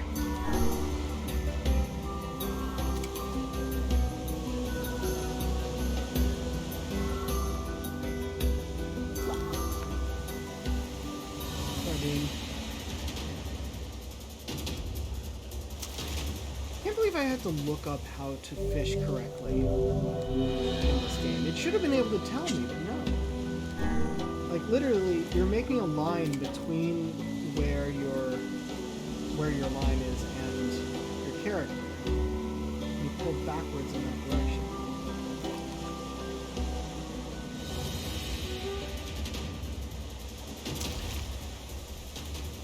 Sardine.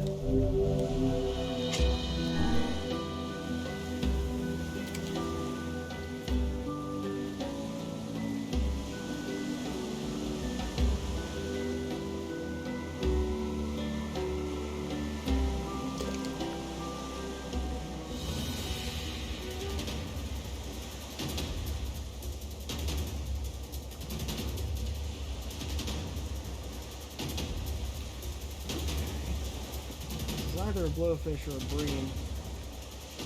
Probably the latter.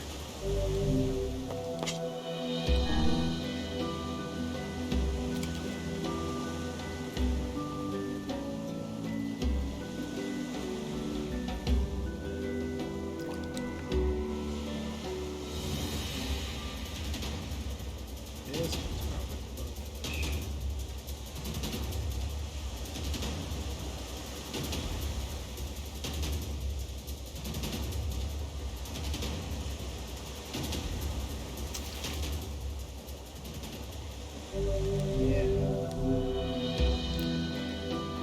I got the fish. Fine work, my apprentice. Fine work indeed. Well, as promised, here's your next lesson. I know we're trying to find a missing woman right now, but let's spend a few days fishing. By the way, Pops, what are you doing with all these fish? Huh? I'm eating them. What else would you do with such tasty morsels? Oh,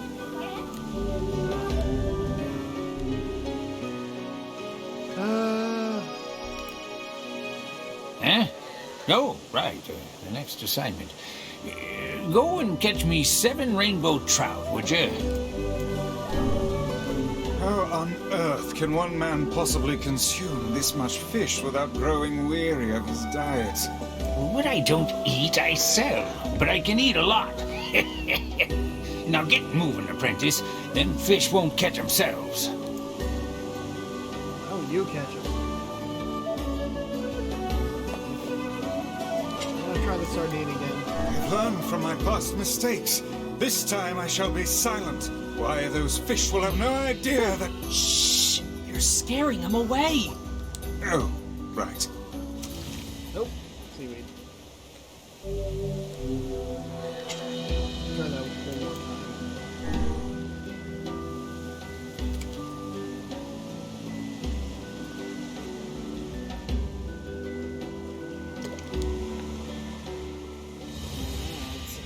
Fish. Shark. Sharks are technically fish, right? They're not bony.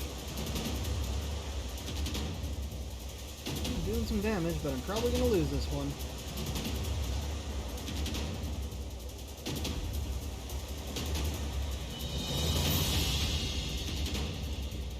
Yep. Not ready for that. I'll look up where the rainbow trout are later. Right now, I'm going to, well, we're going to save first, and then we're going to leave.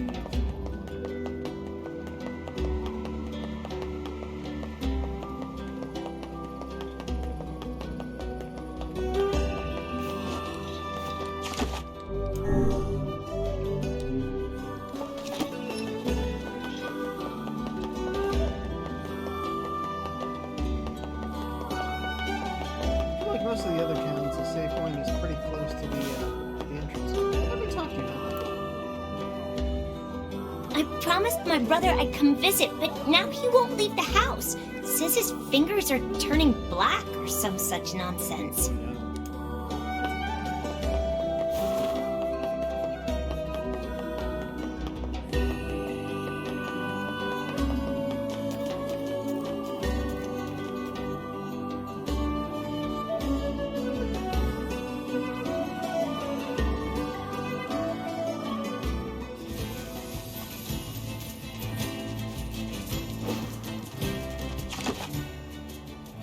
Doesn't show the X on there. It's not showing the X on my mini-map either.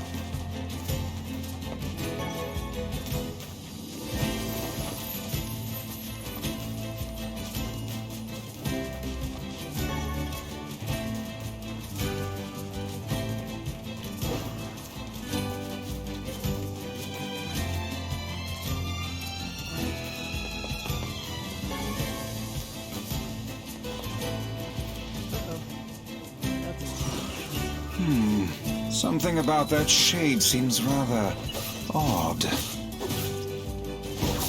What's her, isn't it? Red bag. Hey, look at this. It is identical to the red satchel carried by the man who sent us on this mad quest. Perhaps it belongs to his spouse. Oh no. Do you think the Shades got her? I fear it lightly, lad. I sense no other activity in the immediate vicinity. We were too late. Well, this is terrible. What are we supposed to say? However difficult it may be, we've no choice but to tell the man the truth. What do you think, Kaine? Also, was I, like, trailing its blood for a bit? Yeah.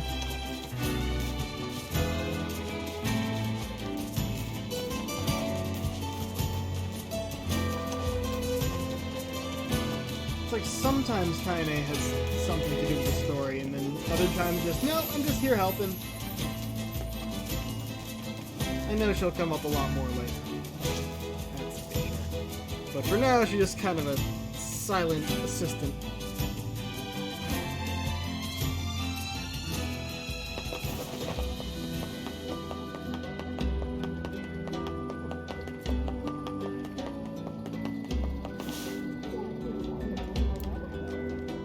Hey, did you find my sweet dumpling? We didn't, but we got this off a Shade.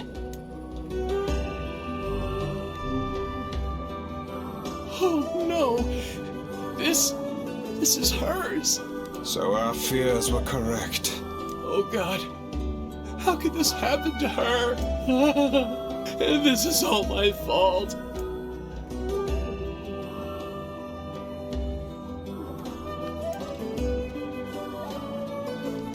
If I may, my good man, why did your wife leave home in the first place? It's because I think we should give him some time to himself, Vice. Hi. Honey, I'm home. Good heavens, you're a wreck. What's wrong? Dumpling, you're not dead. What in the world are you talking about? Oh, you found my bag. Thank you so much. I can't believe I went and dropped it like that. Oh, this is such a relief. Okay, seriously. What's going on? Seriously, what's going on? 5 minutes of I see. So, you found a Shade with my bag and assumed I'd been attacked and killed? I'm just glad you're safe, Dumpling, but I'm also so sorry. This is all my fault. Oh, if I didn't eat that apple you were saving. Oh, God, listen, I promise I'll never eat anything of yours again. You Run away? Have you lost your mind? I just went to visit my parents. Huh? I told you about this. Going to see my family, gone for a week. Remember? Ugh, are you serious right now? Why don't you ever listen to me? Lad, my brilliant intuition suggests we should beat a hasty retreat from these two with all speed.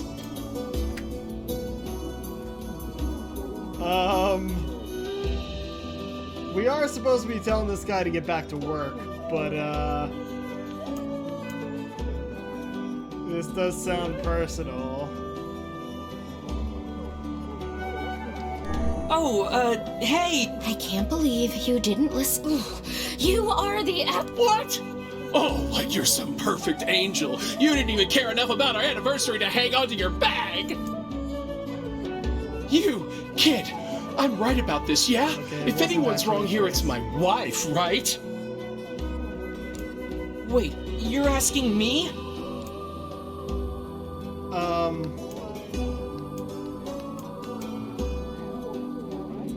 Both of it's kind of petty nonsense. But you obviously didn't remember what she told you she was doing, so... Well, you shouldn't have eaten your wife's apple. But I was hungry. Look, I'm glad you went looking for my wife and all, but that was... Did I cross a line there? Yeah, Besides, it's pretty line, rich to come after me for an apple when you threw away my entire stamp collection. No one collects stamps anymore! That's not a thing! Ha! You're damn right I did, and I'd do it again. You are nothing but a hoarding slob. You there! My husband's in the wrong here. Pardon, but madam, Oh, good! Good, they gave me this option! Oh, enough. The both of you are at fault.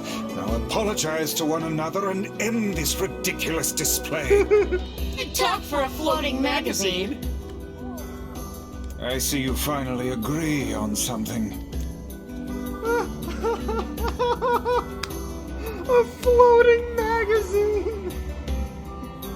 1 hour later. Do you not even understand how frustrating this is, you colossal oaf? This is exactly what I hate about you. Fine, hate me. I'll still sleep like a baby knowing I'm not an unreasonable hag like you. Vice, what do I do? You turn on your heel and walk away as fast as your legs can carry you, my good lad. That's it. I have had enough. Instead of belittling me, why don't you get a proper job? Everyone in the neighborhood treats me like dirt, and it's all because of my unemployed slob of a husband. Actually, I have a job now. Wait, you what? There we go! You're kidding. Why didn't you tell me? That's great. Well, I sort of wanted it to be a surprise. Oh, you big silly Billy. Well, this calls for a celebration.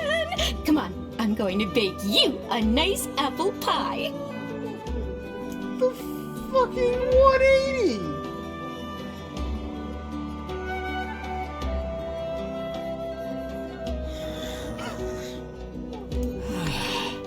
I have no idea what just transpired, but it has utterly exhausted me. We were standing here for an hour, so yes, I agree. Well, looks like they made up, so all's well that ends well?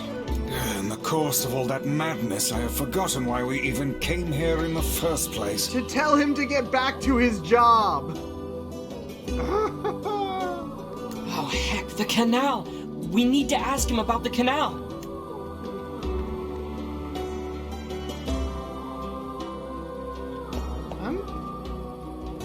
I'm gonna save first. Just in case.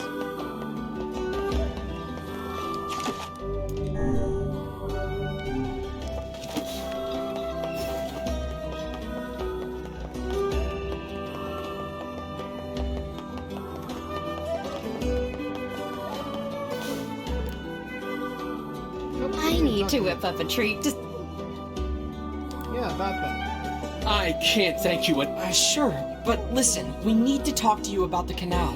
Oh, right! That's why you came here in the first place, huh? Well, now that my love life is rolling in clover again, I'd be more than happy to get going on the canal work. Heavens, that was exhausting. Tell me about it. Anyway, let's go give Popola an update. I agree, Vice, and we didn't and I, the player, did not even experience it in real time. We literally got the 1 hour later titled. Like, what the fuck? The couple with the red bags were a strange pair indeed. It boggles the mind to think their relationship can persist despite such intense squabbling. Well, they looked pretty happy in the end, at least. Maybe the secret to living a happy life is sharing your feelings, even when they're sort of mean and weird. If you adopt such a strategy, I may leave for groceries one day and never return. Well, that's harsh, nice.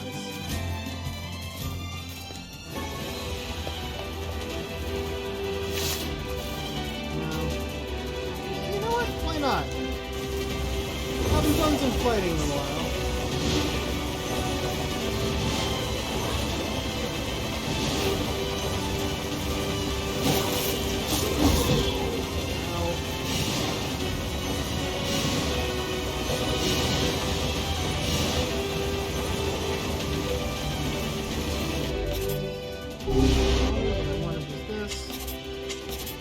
Well, let's try execution, shall we? Let's try the new thing.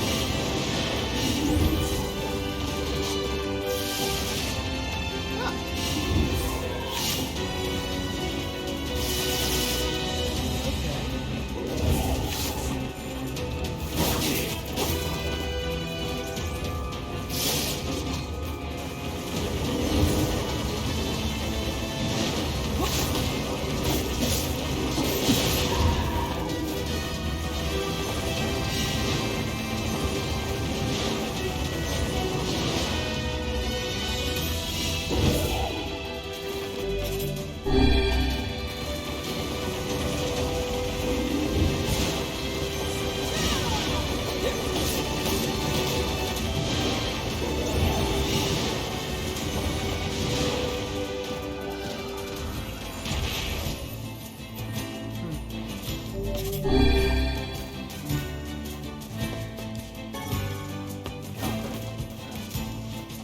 Hoping to be iron.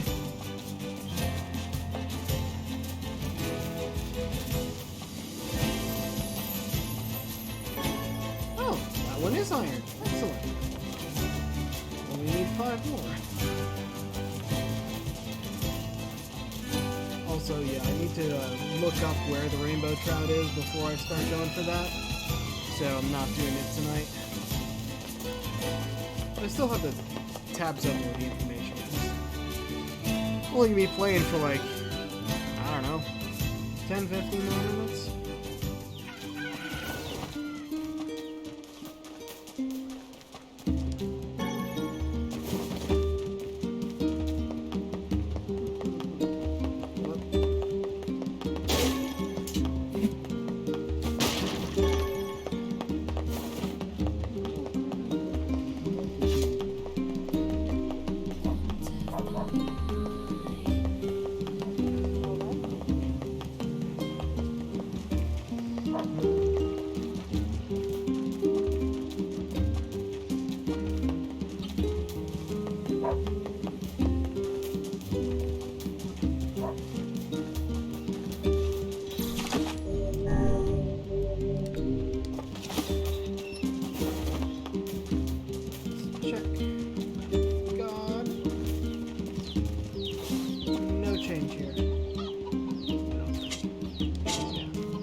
I haven't beaten any more bosses, have I? I don't think I have. I was half expecting words to be here. What's this? It's a sculpted leaf. Right? This is the first sane thing I have seen in this room. Huh. So they still had a sculpture there for that.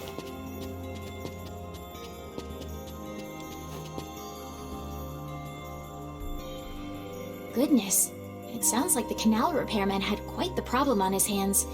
I'm glad everything turned out all right. Thank you so much for your help. Don't mention it. I'm looking forward to seeing how the canal turns out. If you need anything else from us, just say the word. Thanks, guys. Hey, wait! Huh? I almost forgot. Yona is looking for you. Huh? She said she needed something from you. Time to go play Big Brother for a bit, huh? I guess so. Thanks, Popola.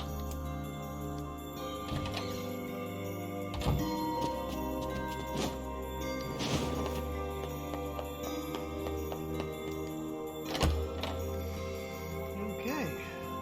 Fiona.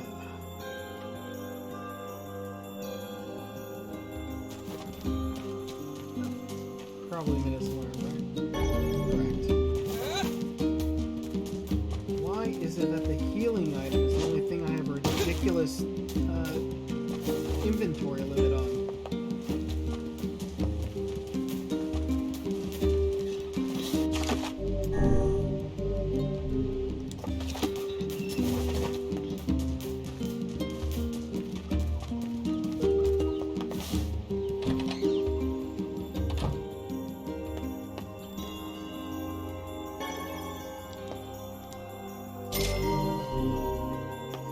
Not the gold as much of an issue at the moment. Yay! You're back! Popola said you needed something? Yeah. A favor, actually. What is it? Um, I can't help if you don't tell me, sis. okay, I'm gonna say it. Ready? I'm ready, Yona. I need you to help my friend. Your friend? Yep, I have a friend. And we've been writing each other letters. Seriously? A pen pal. How delightful. So who is this friend? Well, he's kinda... He? It's a guy? Yes, and he's sick and in a whole lot of trouble. And I know that you and Vicey are the only ones who can help him. Vicey? Tell me about this guy. He lives in this really big house down south. The manor! And he's super nice, Aha. and he's my friend. So you have to help him. Yona, listen. Please? Great. Now what do I do?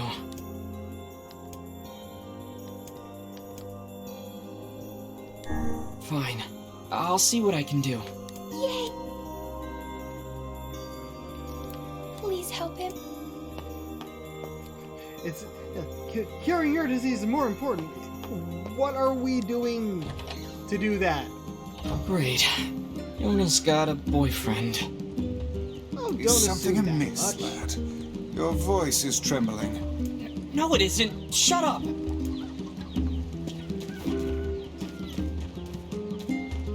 Sure, carrying your black skull is important. There's an item behind here. Useless one, but still.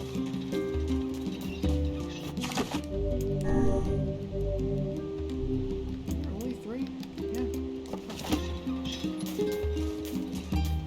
Oh, it's time. I think it's about time I check out for the night. Alright, folks.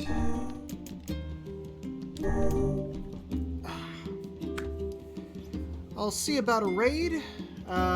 You'll see it pop up in the chat if I do. Raid message, of course, is the Pirate King approves. Well, until next time, this is the Pirate King signing off. Have a good night, folks.